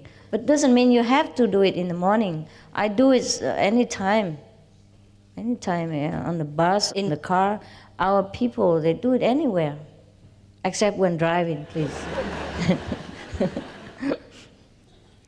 Along the lines of driving, travelling to Auckland for initiation, my car engine blew up. Oh. Without warning. Is this due to Maya? Wow, the car blew up because the engine is bad. That's what I thought. It's due to the engine, okay? By the way, congratulations that you're still here to ask the question.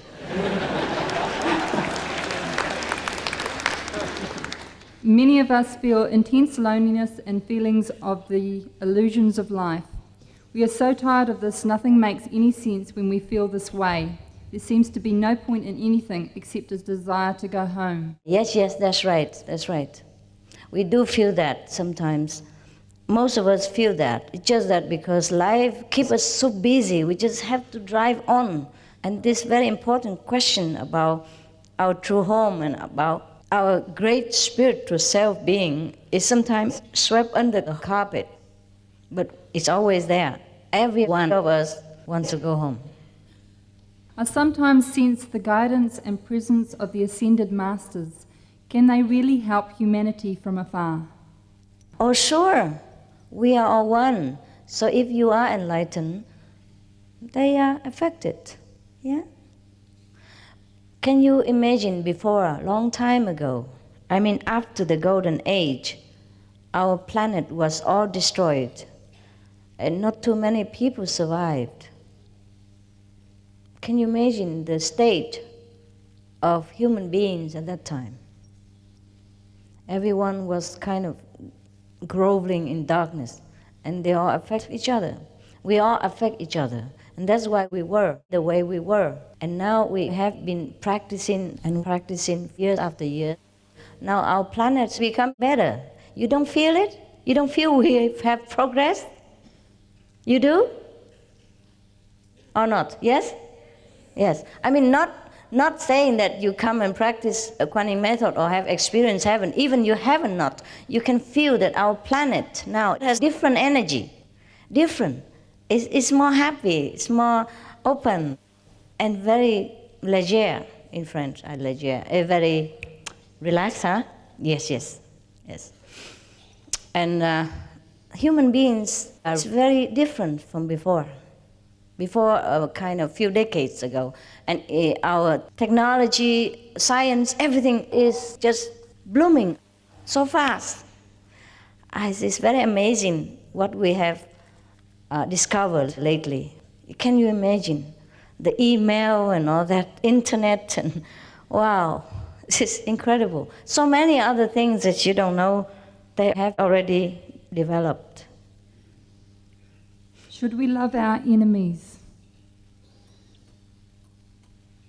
Well, what else to do with him?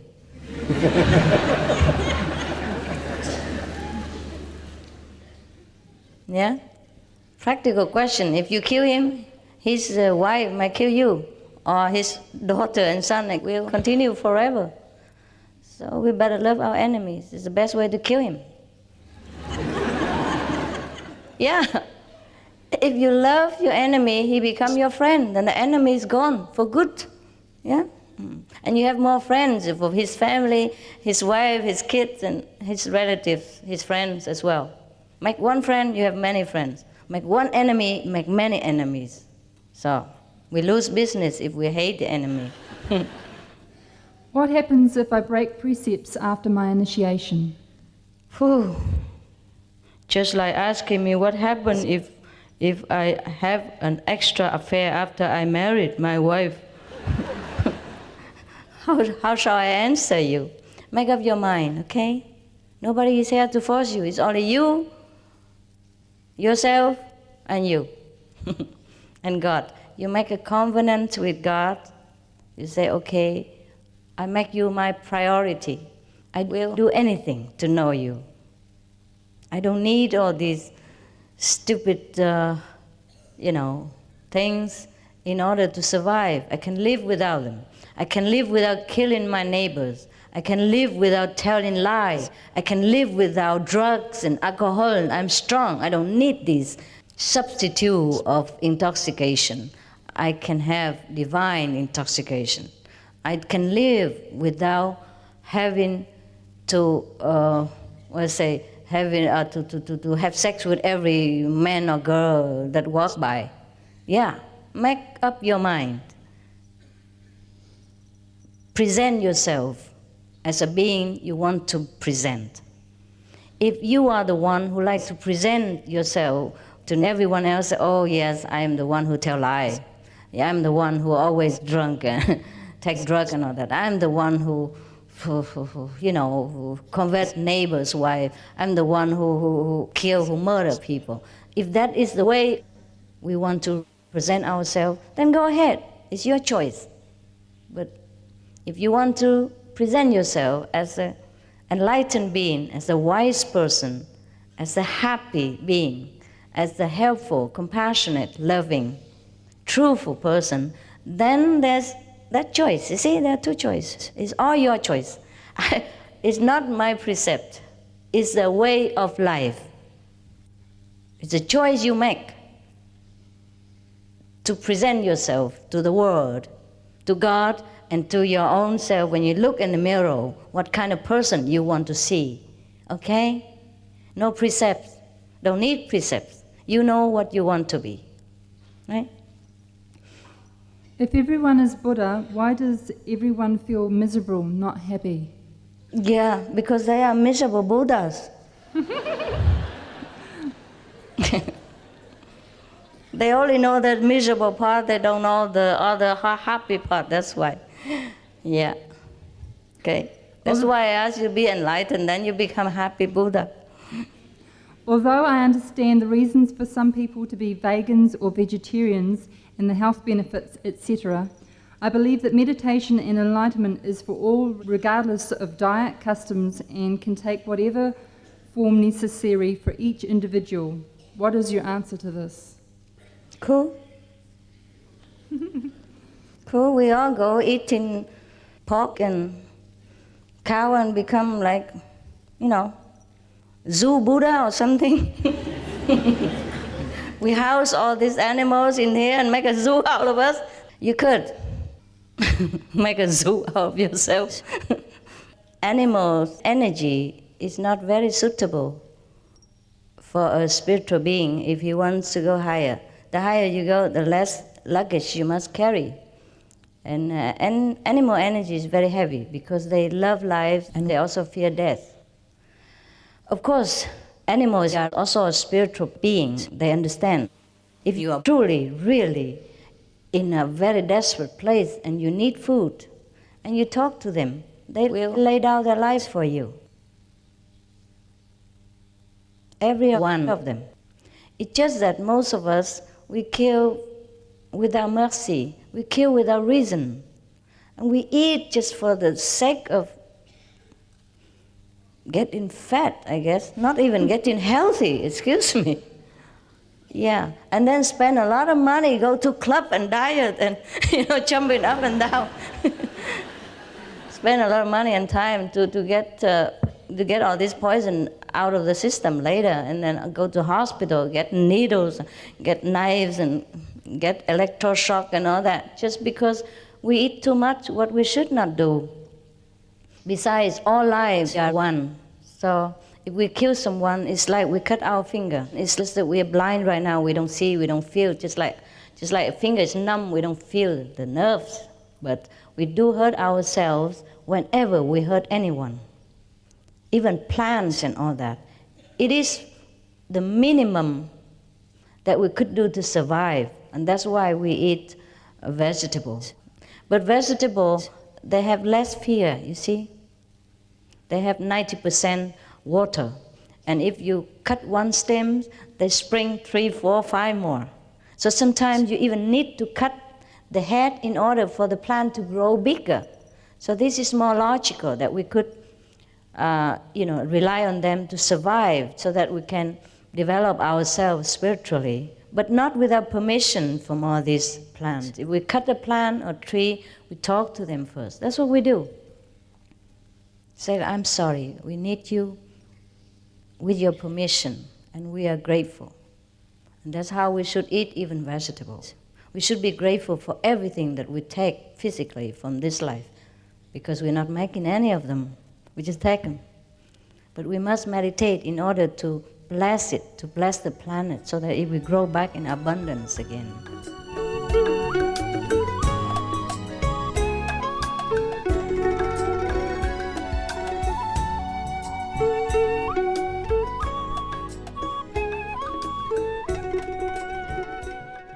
Does meditation work for those who steal and take drugs? Steal? If you're hungry, if you are hungry, it's okay. And drugs, you don't need to take drugs in order to feel not hungry. So it's not a necessity. Yeah? Jesus said the one who steals for bread is not guilty. I say the same. But drug is not a necessity, and it damages your body, your brain, and it damages the happiness of your relationship with your family and other friends. It's better to be away from it, yeah? Today it's easy to cure yourself of drug addiction. Just enlist yourself to drugs or Alcoholics Anonymous. They help you. Clean yourself so that you will be whole again. Thank you for coming to New Zealand. When we feel intense fear, what is the reason for this? What is life trying to tell us? It depends. It depends. If you are in a fearful situation, that is all right to feel fear. But just we have to not let the fear overcome us, so that we are paralyzed and do not know how to react a better way. Fear is a natural emotion. Fear, love are natural emotions. You don't have to suppress it. You just have to understand it and handle it. For example, you think I don't have fear? I do. I fear to come here and I didn't know what to talk to you. I fear that I didn't know how to make you understand what I understand. I really did fear. Today I arrived early and I went to have tea in a shop because I didn't have anything since yesterday. I just kind of couldn't eat on the airplane, and I was very kind of tired physically because I had to rush up a lot of things in order to pack and then go, yeah? And so I didn't sleep at all for a long time. So when on the airplane I couldn't eat anything, just try to sleep or quiet down. So this morning I was worried that I might sleep again in the lecture hall, so I went and grabbed some tea. And then I saw a lot of people, they sat there and had tea and they talk about all kinds of things. And I was wondering, how am I going to tell all these people about God? Do they really care about God? They're so happy with their physical lives. Whom am I going to talk to and what? But then I still do it. See, I have fear, but I go through it. Not that I don't have it. We have fear, but we have to go through it. If it is a fearful situation, we have to think, okay, what can we do to make it better? If it's a fearful person, we try to use love to overcome his own fear. The person who is sometimes bad to us makes us fearful because he himself is an insecure person. So it depends on the situation.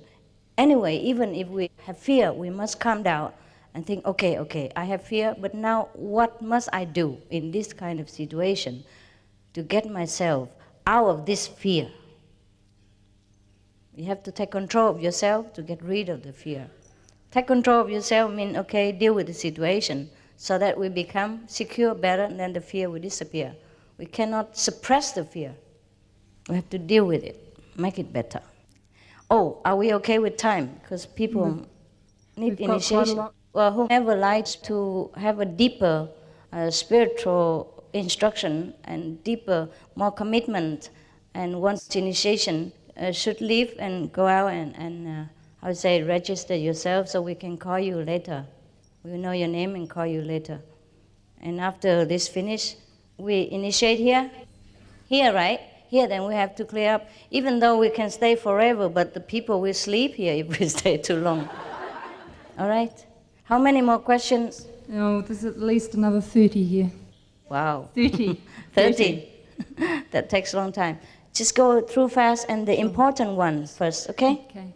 It is my belief that we choose our parents. Is this correct? If so, why do some of us choose to be born in various religions that take a long path to God? That's the way we choose to do. Let's make up the varieties of this life. Otherwise, if everybody chooses the same thing at the same time, then there's no need to choose anything. Even though, even those roses are the best flowers that people think are the best, we have chrysanthemums, we have peach blossom, etc., just for variety. No? It's cool. What is your relationship with the Ascended Masters? They helped me. They're my friends. I am continuing their job. Colleagues. Yeah? If God is inside of me, then I am God. So when I want to do something dangerous, stupid things, does it mean God controls me or wants me to do these bad things, and should I do it? Nope. There's God inside us, but because we work through the brain, sometimes the brain is bad, the computer damage. And that's why we do bad things. So if we think it is a bad thing, that means the God voice inside us told us not to do it. If you already know it's bad, that means it's bad. It's no good, don't do it. Okay? Sometimes you drive your car, you have the first class driver license, and you drive perfectly. But sometimes your car, yes, thank you. Sometimes your car damaged, the engine kaput, yeah? Or the tire blows out. You cannot blame yourself for all this. It's not the driver, it's the car, see? So if it's good, driving everything, then the driver good, the car is good. If the car blow out or everything, then the engine is bad, the car is bad, the driver is still good. So you make the distinction between a driver and the car, between God and the brain. Then you'll be no problem. If it's bad, don't do it. If it's good, do it right away. Very simple. Yes? If there is a heaven and angels, is there such a thing as evil and demons? Yes, human beings do some evil things. Yes, there are some bad energies hanging in the atmosphere. Sometimes we can feel it. But originally, there is no devil, no evil. It's just because we sometimes think in a wrong way, think in a bad way, and all this generates these evil energies. And so sometimes we call this evil, and it affects us.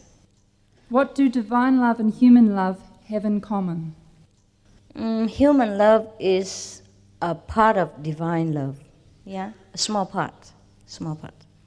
And if two persons, when they love each other unconditionally, that is a divine love in action also.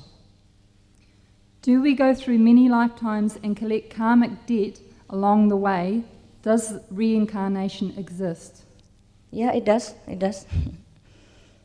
We don't collect really karmic deeds. We just experience different things. We have chosen to do this, to do that, just to experience. Yeah? And once we finish, we don't want no more, we return to God, we remember ourselves. That's when we become enlightened. Yep. What is the meaning when I occasionally see flashing purple light? Oh, that's good. That's spiritual experience. But that's not very high level, astral level. We have many more levels beyond that. But it's good already that you already so concentrate alone by yourself, and that you can get some experience. Go ahead. Why is it that though we are all equal in God's creation, some of us suffer so much misery, while certain others, though they have a life of evil misdeeds, materially prosper? Well, it's because different path that we have chosen. When we gain material wealth or comfort, that doesn't mean we are blessed or we are anything good, because soon we die, we left everything behind. If we gain spiritual knowledge and wealth, that is the everlasting one. So do not envy those who only acquired material possession but have nothing for their soul, because soon they will be empty. But you, even though you don't have much of material acquisition, but are rich in your heart, have great love, great compassion, great knowledge, wisdom, like the Buddha, like Jesus. They were walking bare feet. They didn't have any money. They didn't have cars. They had nothing. And people fell at their feet to worship them. People listened to everything they said and still worshiping them 2,000-3,000 years later. Who is the richer? Yeah? The millionaires down there or Jesus or Buddha? You know already the answer. Yeah? There's no need to compare ourselves with others. We have to know what we are worth inside. That's important. Yes. Why do we keep coming back even if we have remembered that we have God within us each lifetime? No, we haven't remembered. That's why we came back. What is your definition or understanding of hell? I don't want to understand. No, hell is when we suffer, or when we cause suffering to someone else. I'm sorry if I didn't look at you this way. You keep looking at her. She's so attractive. Vegetarian. Anyway, hell is not just a place, though some people do go there to suffer because they want to clear themselves of some misconception while they were alive. You know, we are our own selves, God. So we judge ourselves. If we did some terrible things in life, sometimes we choose to go to some like purification place, just like hospital. Cut off all the bad cells and then you become healthy again. So hell is a place of suffering, and it could be in this physical planet as well, when you go through intense pain, mentally or physically, or when you cause intense pain to someone else, even animals. That is hell for that person. From my understanding, the way to practice Kuan Yin method is by meditation. I'm wondering how meditation can help to change the world to be peaceful and in harmony, an ideal world. Yes, that's a right question. Meditation doesn't change the world. It changes you. And then if everyone changes themselves, the world becomes peaceful. We only make war because we are not peaceful ourselves. Because we could not know the person next to us is God. We could not realize that we are God. And we could not realize that the one we kill, we shoot, we torture is also God. And that's why the world is not peaceful. Once we meditate, it doesn't mean you have to meditate. You have to enter yourself. And I have to show you that. I have to reconnect you with your true self. Then that is a true meditation. Not just sitting there like a statue. You have to really reconnect with God first. And then that's a true meditation. Once that's taken place, your being is changed forever. You become a peaceful example of a walking God on this planet. And even you don't do anything, people see you, they feel peace. They want to learn what did you do to make you feel what you are. They want to be around you. They want to take advice from you. They want to learn your example. And that's how the world will become peaceful. Very logical. Nothing mysterious. Is praying meditation? Yes, it's a kind of meditation. But praying is only one-way meditation. Like we talk to God, oh God, please do this, but we don't hear what He says. That's why, the one way. Meditation is a two-way communication. We offer our pain, our sorrow, our happiness, our gratitude to God, and He, in turn, let us know what we should do next.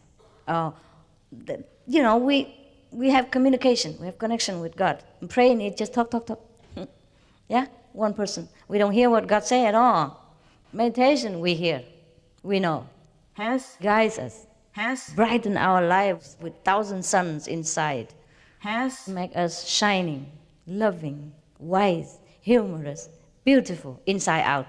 Yeah, that's the difference. Do we move between different levels of consciousness from moment to moment, or are we at a certain level until we grow spiritually and then move up? Yeah. One by one. Just like in school, yeah? One class after another. Some move quicker, some move slower. Is our destiny fixed? Yes and no. Yes and no. There are two kinds of destiny. One is still in the store, waiting, and the other one is already written for this lifetime. And that's why you're born in certain family and have to walk the way you do and experience pain, pleasure the way you do. But even then, you can correct that. Once we go into a higher level, we can look down and see what's wrong in our lives. And we can fix different departments and make our life better. That's why meditation people, they become happier and their life smoother. They're clearer, everything better for them, automatically. Seek you first the kingdom of God, and all the things shall be added unto you. That's what it means.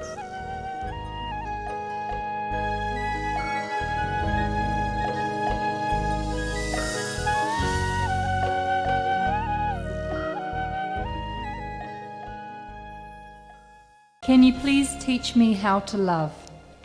I can't. But you can teach yourself by going in the ocean of love, which you are, by remembering it, by going back into it, swimming in it every day, saturating yourself with blessings from heaven, be loved by God, feel loved by our Father, then you will be loving automatically. I can't teach you, not even in 1,000 years. Because you are love incarnated. You are already love. No one can teach you. You just awaken. Remember. Walk the way you should be as a loving being, as a representative of God. Then you will know love. This is in 3 parts. What is a noble idea? What should we do continuously in order to fulfill the noble idea in our mind? And then, in order to work in a big company and make lots of money, is this not a noble idea? Oh, it is. It is. Depends on what kind of company and depends on what you do with the money you earn. The noble idea is to know God. That's the noblest idea. And everything else follows. It's okay to earn money. You have to take care of this temple. Take care of God inside, yeah? And you have to take care of your friends, your family, your wife, your kids. It is a noble idea to earn money, take care of your loved ones, yeah? And, by the way, knowing God. If just earning money to take care of this physical body and their physical body is not enough, that's all, okay? You have to know God and work at the same time. I am knowing God and working, earning money too. I use the money in different ways, and I'm very happy with it. Earning money is good, very noble. I'm proud of my money because a lot of people need it. I'm always happy when I can give somebody something. It's a very noble feeling. If a person who in a previous life has done some bad things What should he do to liberate in this life, and where can he liberate to, and for how long? The only thing you should do is to just know yourself, okay? Doesn't matter how bad you have been in the past. It doesn't matter. Doesn't matter how long this hall has been dark. Tonight, they just lit the light and everything is brilliant again. Even if it has been dark here for 300 years, it doesn't matter at all. Get enlightened and everything else is clear. Why is God so hidden, so hard to realize or hard to find? It's not. My God is dying to come out to shake hands with you. It's just you don't look for him. Quiet yourself like 10 minutes, 20 minutes, half an hour, 1 hour, 2 hours a day. And then he appears immediately. Yeah? Just look into where God is and don't look into the world. Meditation means we retire from the world for a while. Yeah? It doesn't mean go into Himalaya, but retire inside. Forget the world, forget every trouble for a while. And then remember God, then God will come. How do we know that we are one? How do we know we are complete when we give so much and ask for nothing more but true acceptance? Is this a sign of not knowing oneself? We only know we are one when we are enlightened. Anything else, nobody can explain to us. Once we meditate, we inside the spiritual experience, we will see that, just like I see you, that we are one. Yes, honey? Finito? Cool. Finito. Yes, good. Thank you so much for your love and your patience. Thank you.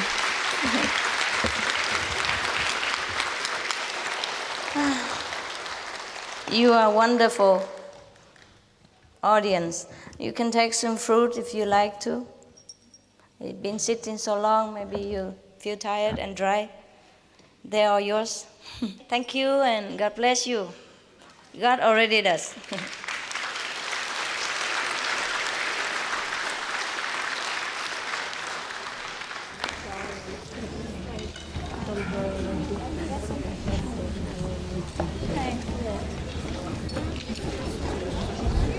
You want to come up and get it?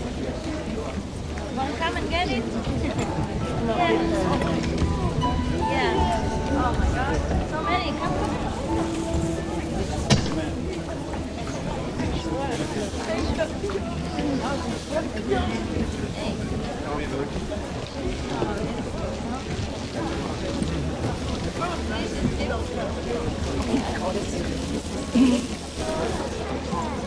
Yeah.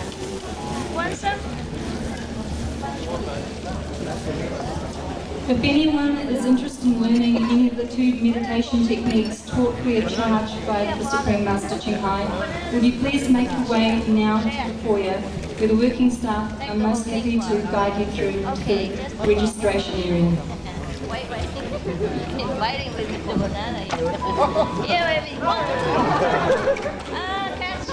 Catch. Use your hands and wisdom. Here, baby. Back. Yes. 2 hands. 2 hands is easier. For you.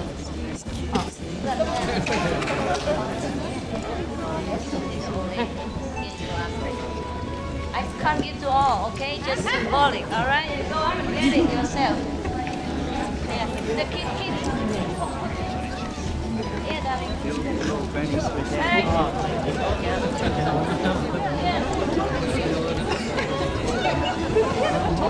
Sorry. Catch whoever can.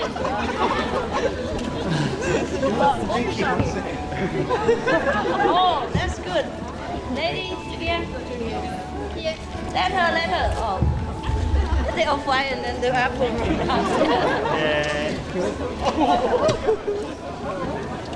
Yeah. I think I just.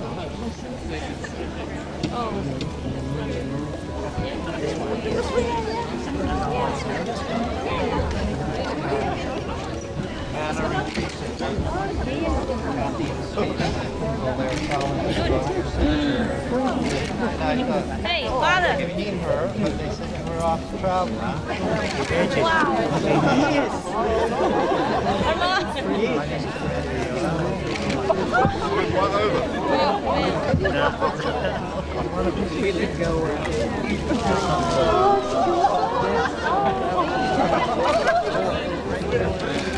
Mother, here. Here.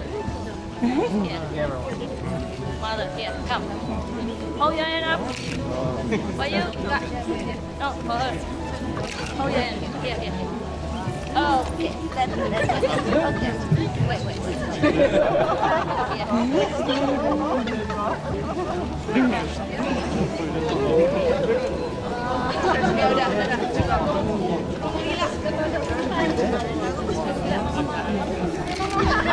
Cool. Good.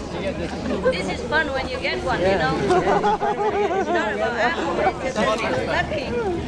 Yeah. Oh, sorry. Here, look. Here for you. Yes.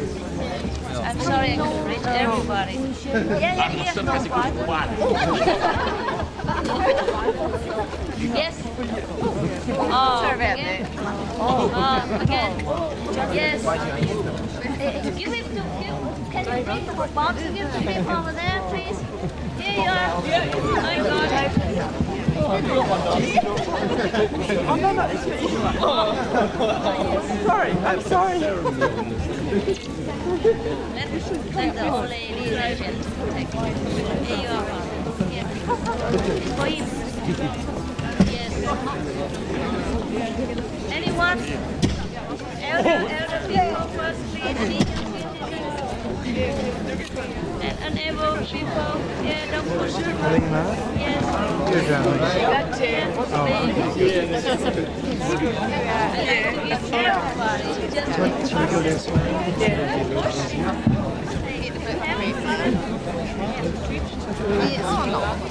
Oh, man. Next one. Here. Come over here.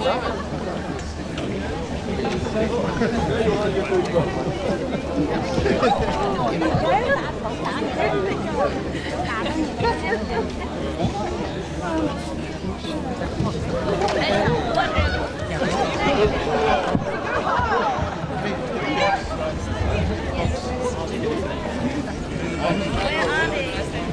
You want to give me that?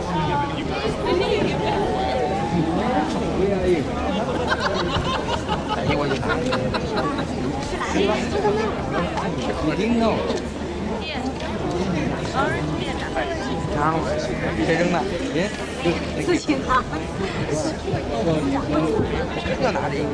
mother. White lady. Oh, here. Let the white lady behind you. Yes. You missed it again. Come. Orange. Orange. Oh. Here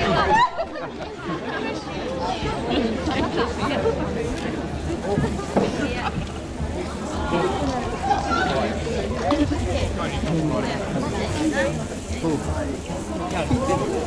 Forever food. I gotta go, okay? Otherwise we don't. Again? Every time.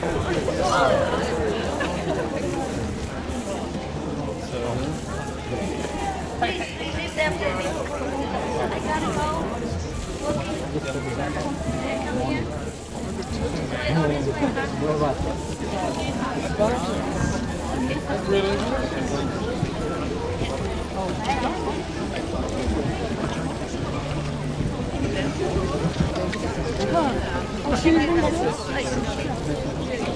Thank you.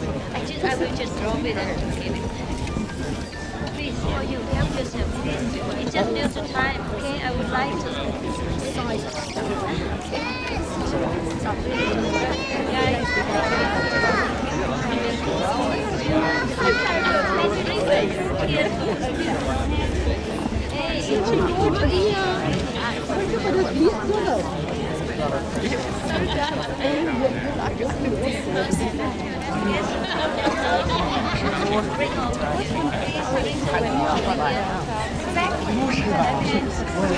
Yeah, you will. Hola,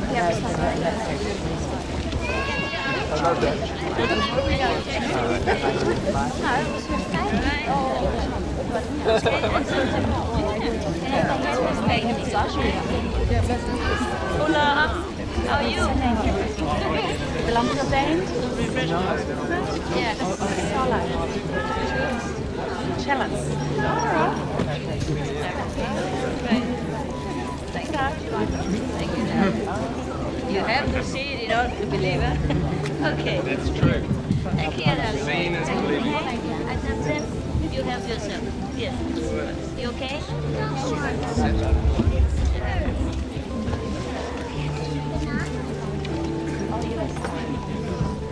Kasih gua bang. Kasih tadi.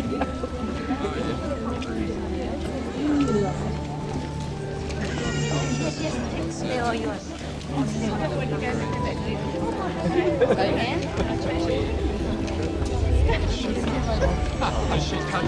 It's in here, not in here.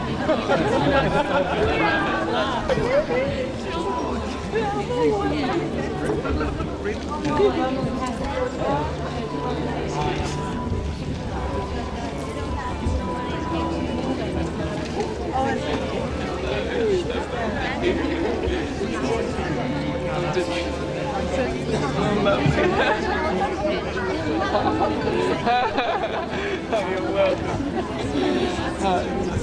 You asked her on the side.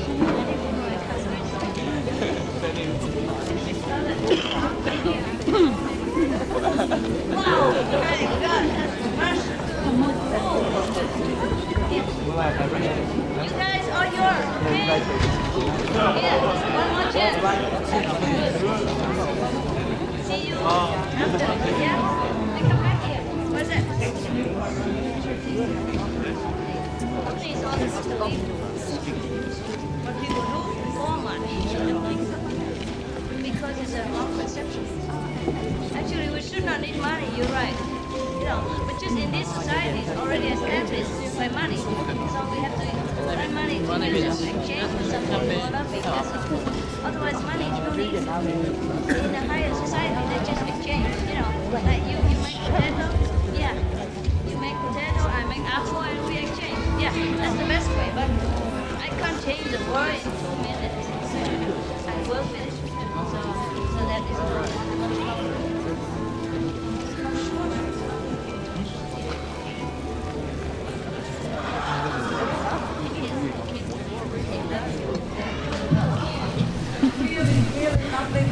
Yes, we are like you. 10 years ago. 10 years ago. You still look the same. Yeah. 2 years ago, I read your books. I'm really lucky. Yes. Okay. Thank you. And Mom gave me all your photos of Australia. Oh, really? It's lovely to see you again. So happy. And I told my mother-in-law that I couldn't make it tonight. Take that home. Okay. For her. Yes. 85 years old. My love. My love. Okay. And all the best for your journey. Thank you. Thank you. I come back, okay? This way, not that way. I come back, okay? In initiation, I come back soon. I have to leave so that they can come. Yeah, yes. Okay, guys. Okay. See you. Waiting for you. I'm really grateful for your love and your blessing. The people behind the bring it. Can I have one? You guys, you want to sit here with me? Go here. Yeah, sit anywhere.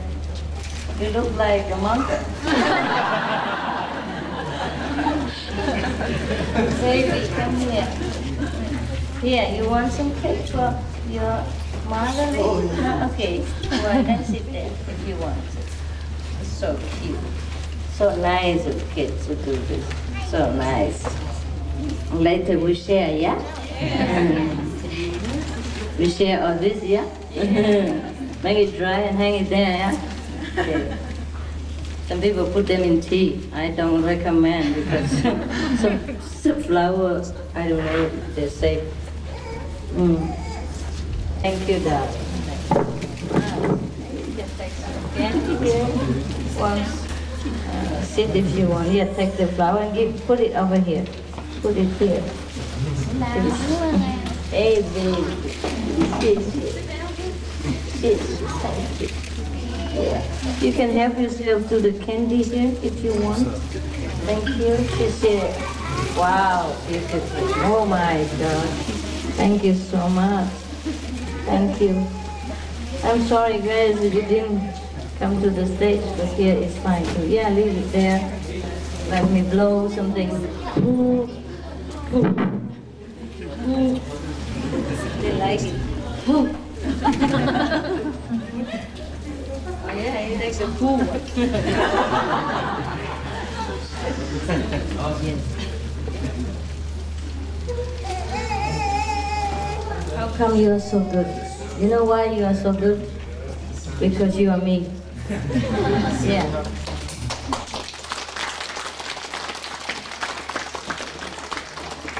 We get on fabulously well because we are one.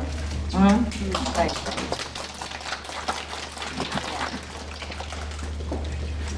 You know, the nature of the soul is not that I am here and I have one soul in here. It's not like that. My soul is bigger than just in here. It might be all over here. It might be all me. You understand? But it looks different. I know. It's not like, okay, God is one and everybody is one with God. It's not in that sense.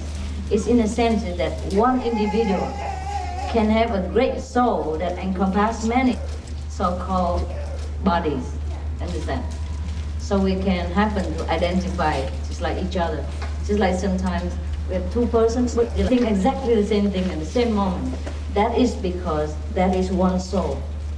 Not because they are one with God or they're one with each other, but they're one soul. Just like twins. You see, just like soulmates, something like that. But soulmates don't necessarily mean only one. Mean a lot of them. Can be a lot. Because some great souls, they encompass a lot of other beings for their own purpose. And for we feel like brothers and sisters, we feel like one. Sometimes you feel very good with your sister or your brother, your mother, your father, because that's you. You make it become family, but it's only one. One soul. It's many individuals. Capit? No.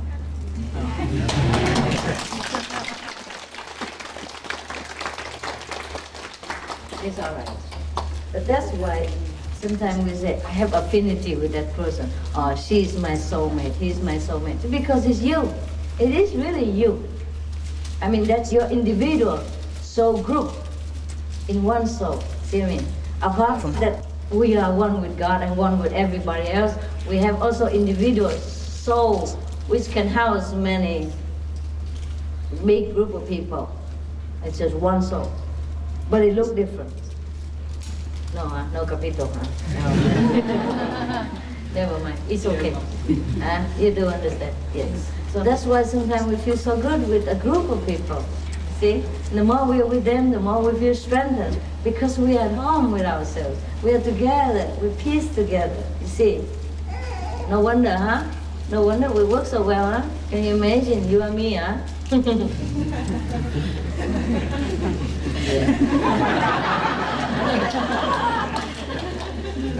But how come I'm the only beautiful one in this?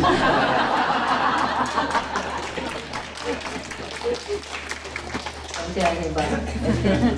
Don't tell anybody. I'm very humble. I love you so much. If I don't come see you, it's not because I don't love you, okay? Yeah, but also because I don't feel the separation. Maybe you do. Sometimes I do miss you a lot. Some people, especially some people, if I have known a long time, you know, yeah, even like one of the residents die or something, I know I can see her anytime, but it's different. See what I mean? It's different, like, I cannot keep calling her coming down here, visit me, you know, it's not fair. But when we're physically together, we can. See what I mean? And sometimes so nice people that I also want to stay there with them forever. And just like, for example, now I invited some representatives, some contact persons in my rooms, and we share some food, eat together. Well, they eat together. I share some food, and they eat together. And it's just so nice. It feels like family, and I feel like they're so good. And I also love to be around good people. It makes you feel good too. It makes you feel life is worth living. And everything you do is really worthwhile. It's really, really nice. So I also didn't want them to leave. And I also didn't want to leave New Zealand.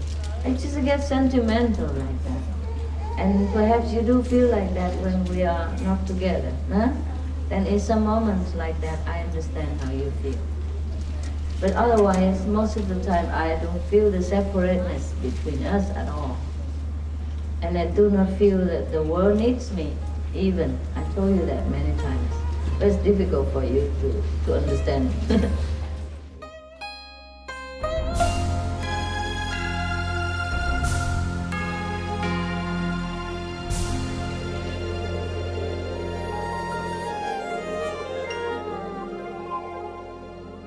Some people keep telling me, oh, well, it's difficult to know if you are a true master or not. I say, hey, it's good that you don't know, so I don't have to work so hard. No problem. I only do it just because you know. You ask me to, and people ask me to. How? How can you tell? You look like me, your nose in the middle, two eyes. Can't tell, yeah? And I don't make miracles. I don't make anything to attract you at all. I just sit in a coffee shop sometimes drinking. And if you want, I come here sometimes to talk to you. I mean, but I was thinking in the coffee shop, it was so difficult. I say, who? What? What am I going to talk about? And who will listen to all this? I suddenly felt, you know, the frustration of going to talk to strangers that you have never met before in your life. And they're going to be convinced and then go get initiation and eat vegetarian and all that stuff for all their life. Can you believe that? Yeah, not only that, they bring their friends and their wife and kids and they want to give everything to you. How do you do that? I mean, how do I do that? I mean, how am I going to do that? Today I sat in the coffee shop just like everyone else and I felt really like everyone else. And I feel like, how am I going to talk to these people that I have never met and might never meet again.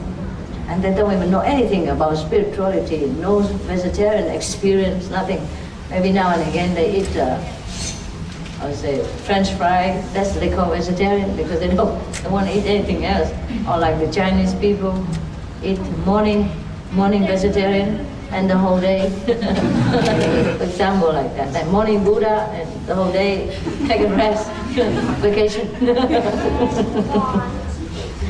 Yeah, but at least like if the Chinese or the Vietnamese, the Asian people, they kind of have more idea about vegetarian, yeah? They believe more in the invisible power. But how am I going to talk to the New Zealand people? You know, they are different, and I look different to them. They just come in and they accept me. You know, it's, for example, you know, like that. It's not easy, huh? I was thinking, how am I going to do this? The half of the church, huh? Okay, go. Anyone for half of the church? Congratulations. Go in. Whoever have initiated. I want to sit again, go in there. You'd rather sit here, huh? You want initiation line? No? Oh, that's fine. She likes to sit where very tired. So everyone goes in already? Yeah? That's cool. I just go to say hello again, right? Let them, oh man. Let's see what's going on. Come back some. Yeah.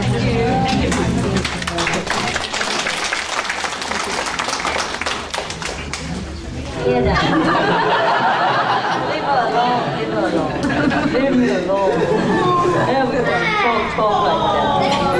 So late already in the morning. It's not my fault. This is the flowers for the sacrifice. Okay. All right. What else? Okay, huh? I think it's okay. Không? Không? Có sao? Hay mà? Chạy sang bên đây nào nhỉ? Chào thằng vậy. You open up. Yeah, at least we sit together and encourage each other to not. It's better than you sit there not alone. It's lonely, right? So and then you have maybe more kids, work harder than before, have more money. Some of you better job, yeah. Or even if you have the same money, you know how to manage it better. And you have more than before. You travel more than you ever did before. And with the same money. Because you know how to sit here, Mother. You don't look tired. Yeah, that's the way you sit. And you know, just know how to do things better, yeah? And therefore, you're just happier. You have more than before, even though maybe the same. You see, I have read an article in a magazine, How to Become a Millionaire. Do you want to hear? Hả? Thống trai mà? Có nghe Thống?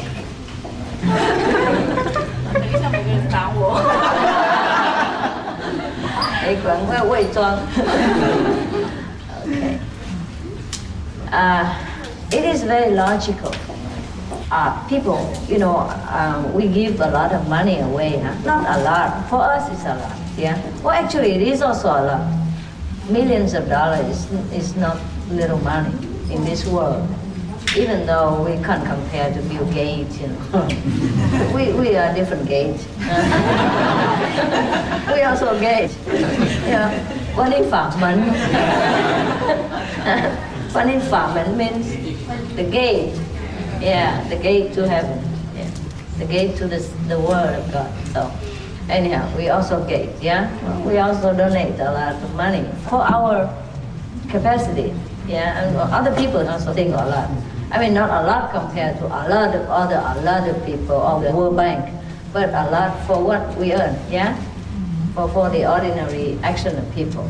Yeah. Most people don't give like that. So I do give, and a lot of people think that I'm very rich. I am also, but I'm not as rich as they think I am, which is good. But if they had come to us, yeah, suppose if they were me and had that kind of money, they will look that rich and they won't be able to give that much. Not because they don't want to, just they don't know how to manage. You see, they don't know how to manage so that it will stretch out like that. So when I read that article, I think it was cool. I did it all already, how to become a millionaire. I knew it all already. But when I read the article, it looked like I wrote it myself. Yeah, because it's just natural. Some people have it naturally. But it is because we are also enlightened. Yeah, we also practice the enlightened way and the way of love. And we have very few wants in this world. You understand all of this? Yes. Yeah? The Chinese and the Cantonese and all? And the New Zealand especially, you understand? Okay. So anyway, you see, just like the way you are now, before you had a lot, but you thought you don't have enough. And now, however much you have, you can manage. You still can come to New Zealand or Thailand or wherever retreat, provided if you have holiday. Yeah, you can always manage. And that's the wonder. And you feel always enough. And you will feel always loved. I'm only one, but all of you feel that I love you alone. Love enough, or have enough love for everyone. It is because we practice the way of love. And we just know how to have enough. Just like how to save money to become richer. Not because you earn more money, not necessarily, but you save more. You want less, the unnecessary thing, and then you save more money. So when you save $1, just like you earn $1 more. You understand this? And it's even better than earning more, $1 more. Because when you save $1, you don't need to go to work for that. You just cut out some unnecessary things. Before I go out and buy everything, now you have to think carefully. Before you go out and buy everything, now you go just straight to the tofu. Yeah. Save money, save time, save thinking. Yeah. Before we cook all kinds of things, now just tofu, chap choy. And then tomorrow, chap choy, tofu.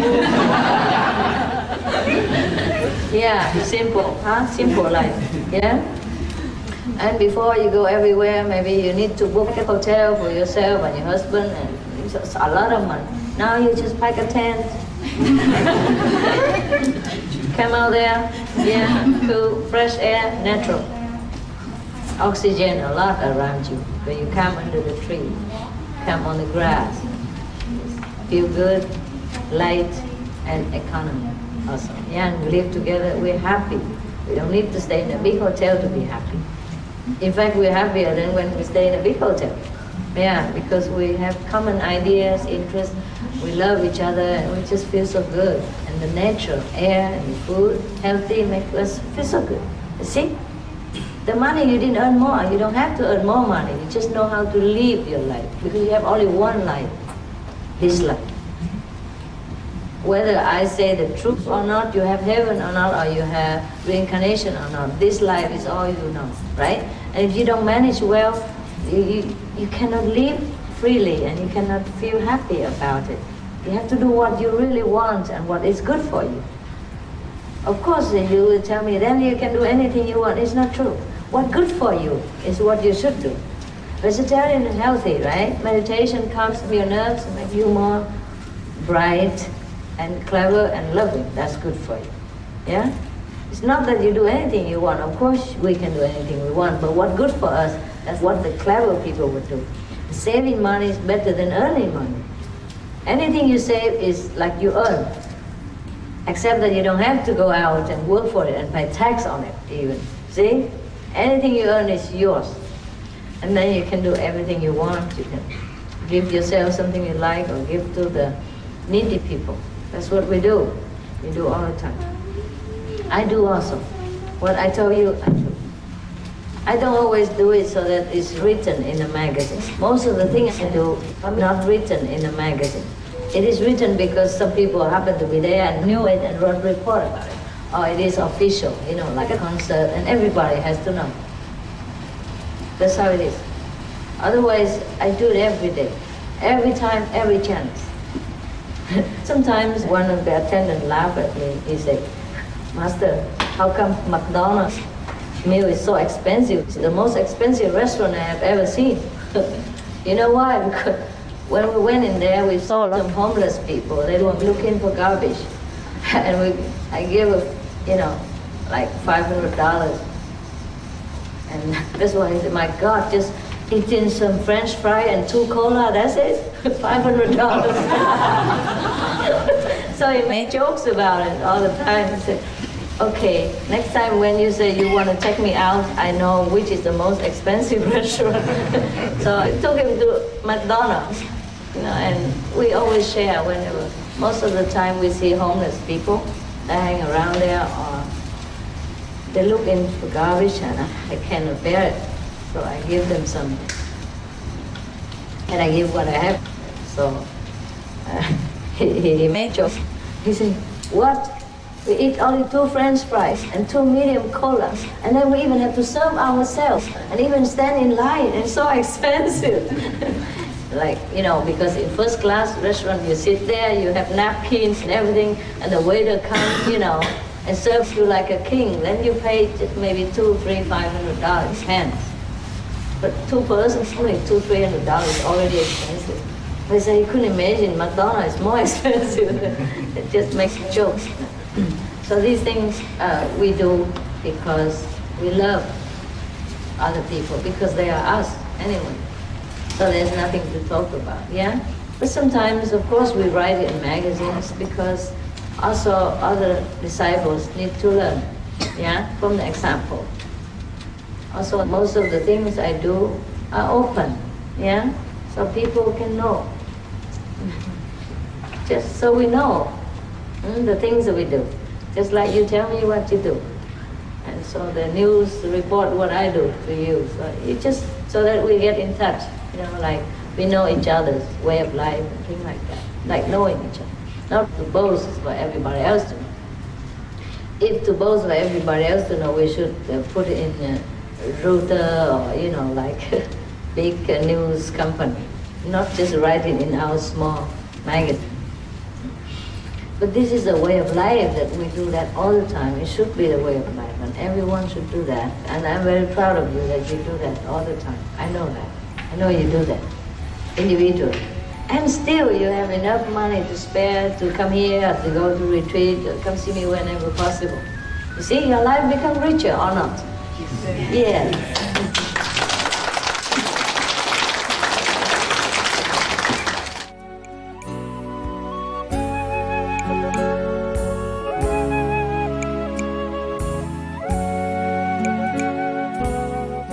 I give all the time, I still have a lot. I mean, for me it's a lot. Oh, what do I need? When I come to see you, of course I wear this. Yeah, it's my own design, so just for fun. When I'm not with you, I just throw this quickly because it's heavy. I don't really like. And I eat maybe once or twice a day, whatever left over or whatever new. If it's new, I eat. If left over, I eat. What can I eat? That's why I still have a lot of money, because I don't spend much, not because I earn more. See, just like you earn just like before. You might even have more kids now than before, but you still have more money. You still feel life is more rich for you than before, right? Feel more satisfied, more enough, right? Yeah, that is the trick. A lot of people who are millionaires, nobody knows. And everybody thinks to be millionaire is difficult. It's not. And especially people who are already millionaires, they keep themselves that way because they are very natural, they're frugal. They don't even drive an expensive new car. They just buy second-hand cars so they don't have to pay luxury tax, for example. And they just drive normal cars. Most millionaires, they don't drive expensive cars. They drive reasonable, safe cars, cheap even, or anything that's safer, yeah? They don't really live the way we think millionaires should do, because otherwise their money go fast even if they're millionaires.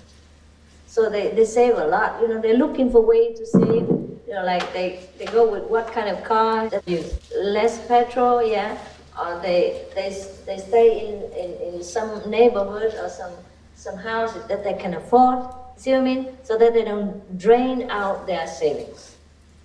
A lot of ways they just save here and there. Their money is always stable, yes.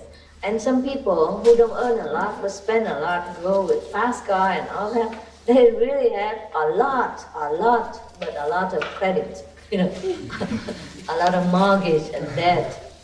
And the millionaire people who drive normal car because they know how to organize their life so that they won't be in debt, yes. A lot of millionaires live next door to you, you don't know, because they don't flash around, yeah. They know what they're doing. They know the value of money. And they don't just overspend. It's just they're naturally that way. And that's why they've become rich. They're naturally rich. They naturally know how to handle money. And sometimes they win lotto also, of course. But they invest money. You see, for example, if they earn like $40,000 per year, they put like 15 or 20% aside to invest in the bank, yeah? So like in 10 years, 20 years time, they will have hundreds of thousands of dollars out of just $5,000 or $10,000 they invested, every month they put in the bank, yeah? They know how to organize their money. Yeah, they don't spend all their earnings, so they leave some for investment. And then just in no time, you become rich, yeah. Like for example, you put $10,000 today, 10 years later, it becomes $50,000. Invest in some banks. That is slow, for example. But otherwise they go and risk and do their own business. And that's how they become rich faster. But it's more risky. But that's life, yeah? Either you take risk or you just, live an ordinary life, very slow and day to day, just earn that much money. But still, if you can manage well, you're okay. Life is more simple now, yeah? Tofu is cheaper than, you think, no? Just a little bit different. This piece of tofu instead of that piece of meat.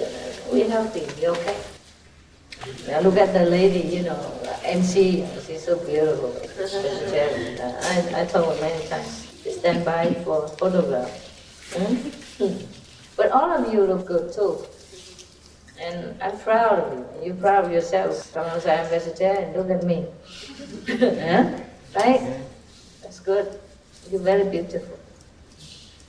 Just because you don't put on makeup now, so you still look less beautiful, but already too beautiful. If you put makeup on, wow, everybody dies.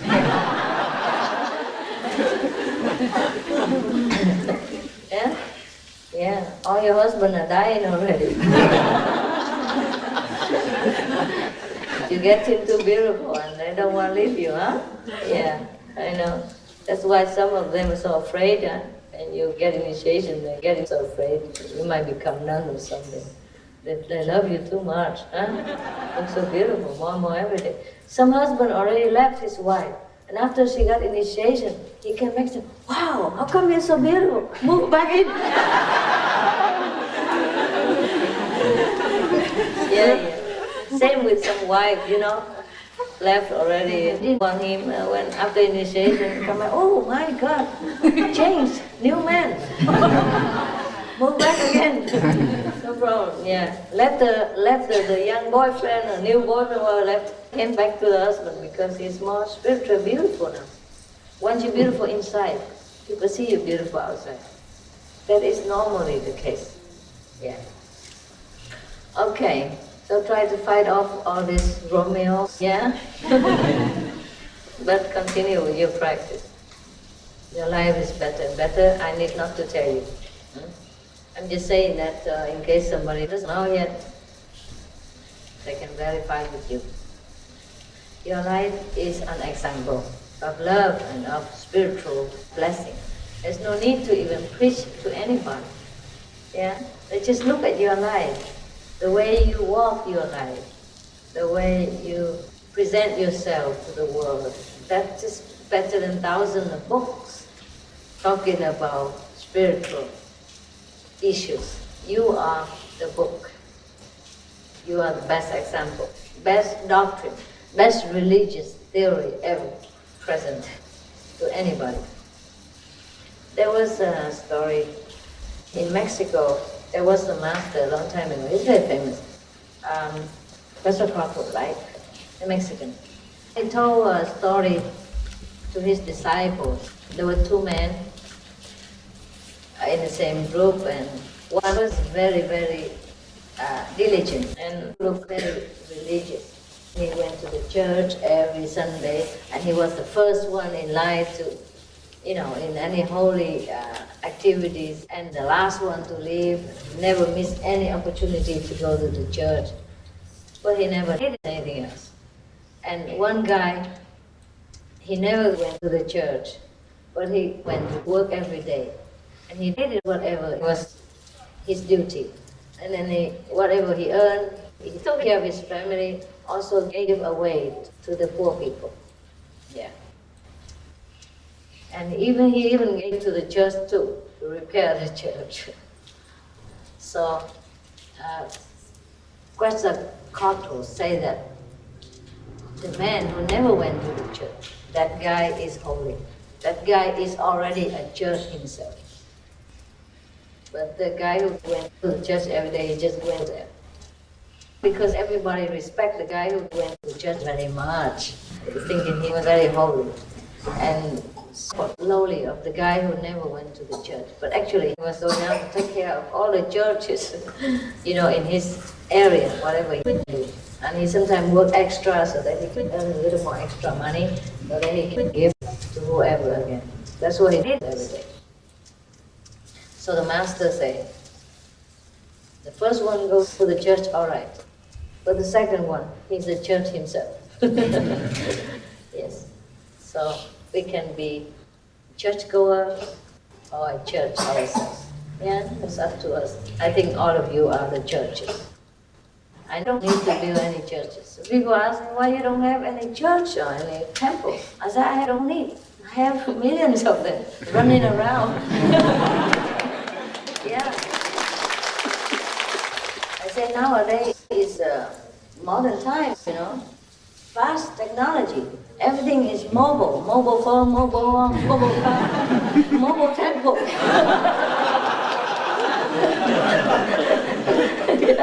Yeah, you are my mobile temple. Yeah. We can communicate anytime, go anywhere, very flexible. Yeah, a brick build is only fixed in one place. Yeah, we run around. We are the run around temples.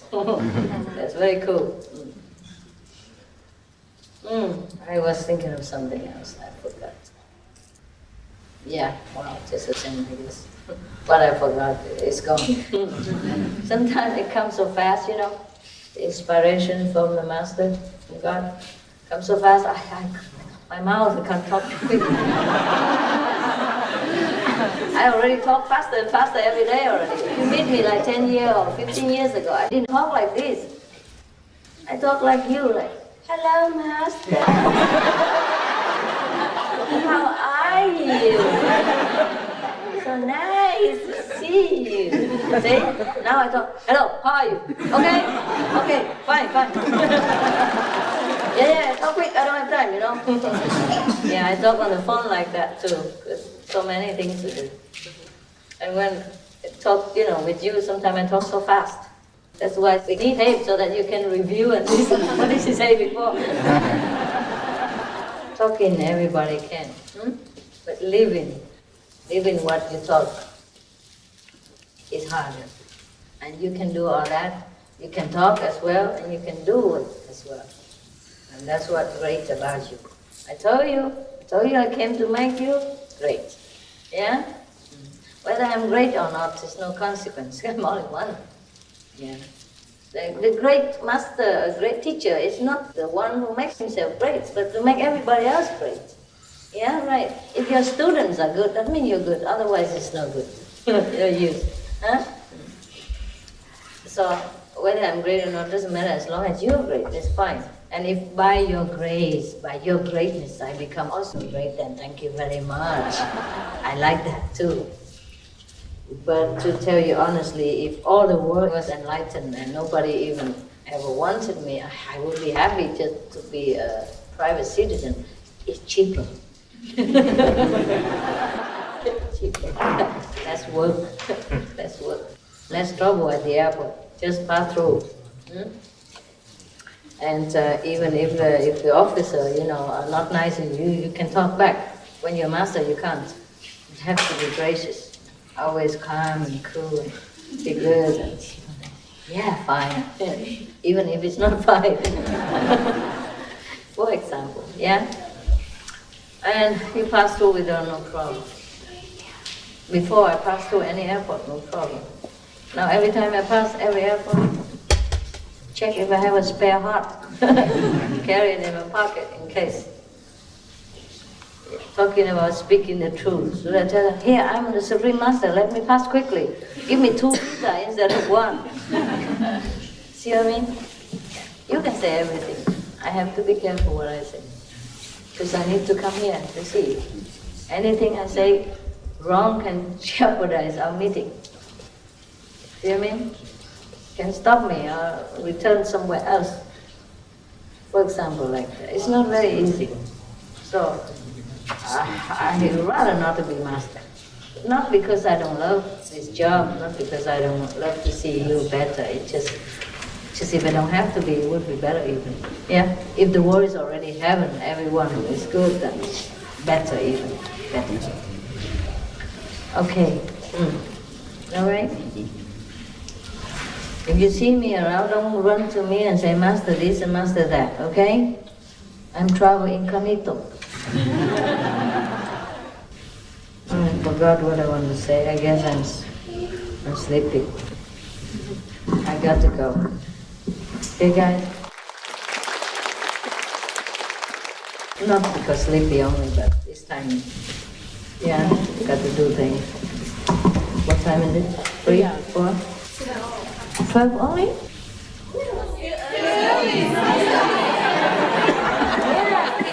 Yeah, okay. In the daytime, I sleep that good. But in daytime, I can't work very well. I work better at night. It's so calm. Especially paperwork. other stuff. Needs. I work better at night. Daytime is so difficult. I could, but then it feels different things. They're different. Nighttime, more concentration for me. Yeah. Some people are nighter, huh? We have the tiger who works at night. Hey, 阮师兄，好久不见，你好吗？好。See the way I talk? Talk so fast. Yeah. I talk faster and faster and still not fast enough. That's why I forgot sometimes what I got, received.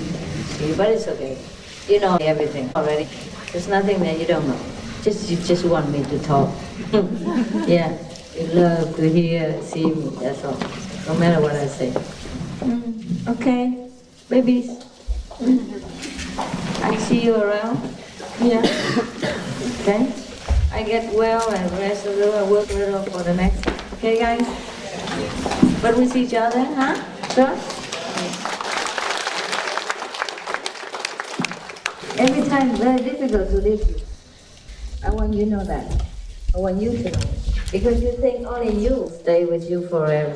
Believe me. Because you're the best people. Where else should I go? You like to stay with good friends, no? Everybody does. Me too. But it's fine. It's fine. We stay here. Huh? Together here. Okay? Right. Thank you. Love you. Love you too. And the flowers, the cake you share, okay? Each one. Right.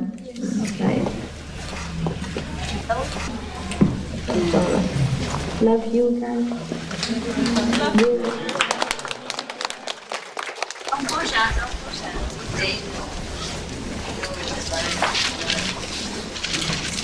Thank you guys for working with me. Yeah. Thank you so much. And we see each other anytime. Anytime you're ready. See you. Yes. Thank you. Bye.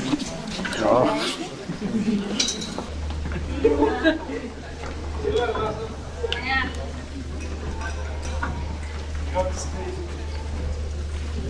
Thank you for letting me your kid. Yes.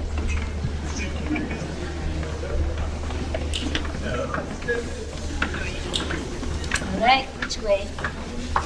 Hey guys, chào anh. Bây giờ mấy đứa định lo cho cô này. Hey, anybody who has not touched, come too quick, don't hold too long. Anyone has not touched, come here.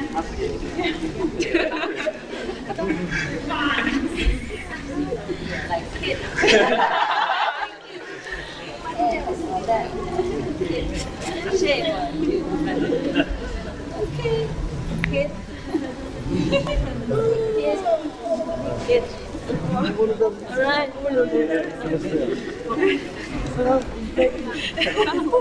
Everybody else? Chồng con không anh cứ lo cầm làm công việc đâu sợ để sau này về gì anh sao anh đứng trên trực nãy giờ đâu cô lại 10 năm rồi con. Cảm ơn nha. Dạ hả? Để hả? Đỡ quá hả? Bây giờ qua rồi hả?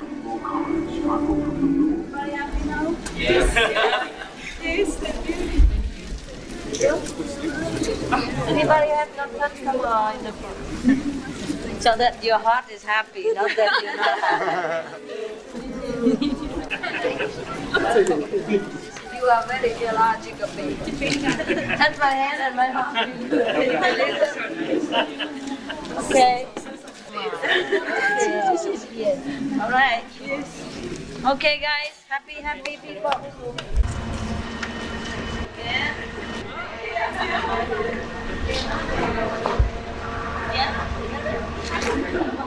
Yeah. Yeah. Touch my hand and my heart's happy. I remember this all the time. Okay.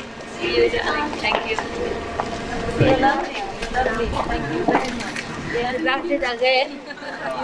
Yeah. Everybody got it, right? Yeah. Okay. 师父再见。好晚安。I have you all in my dream. 早安。台湾去。Have a nice trip. 好，谢谢。Go for it. 拜拜。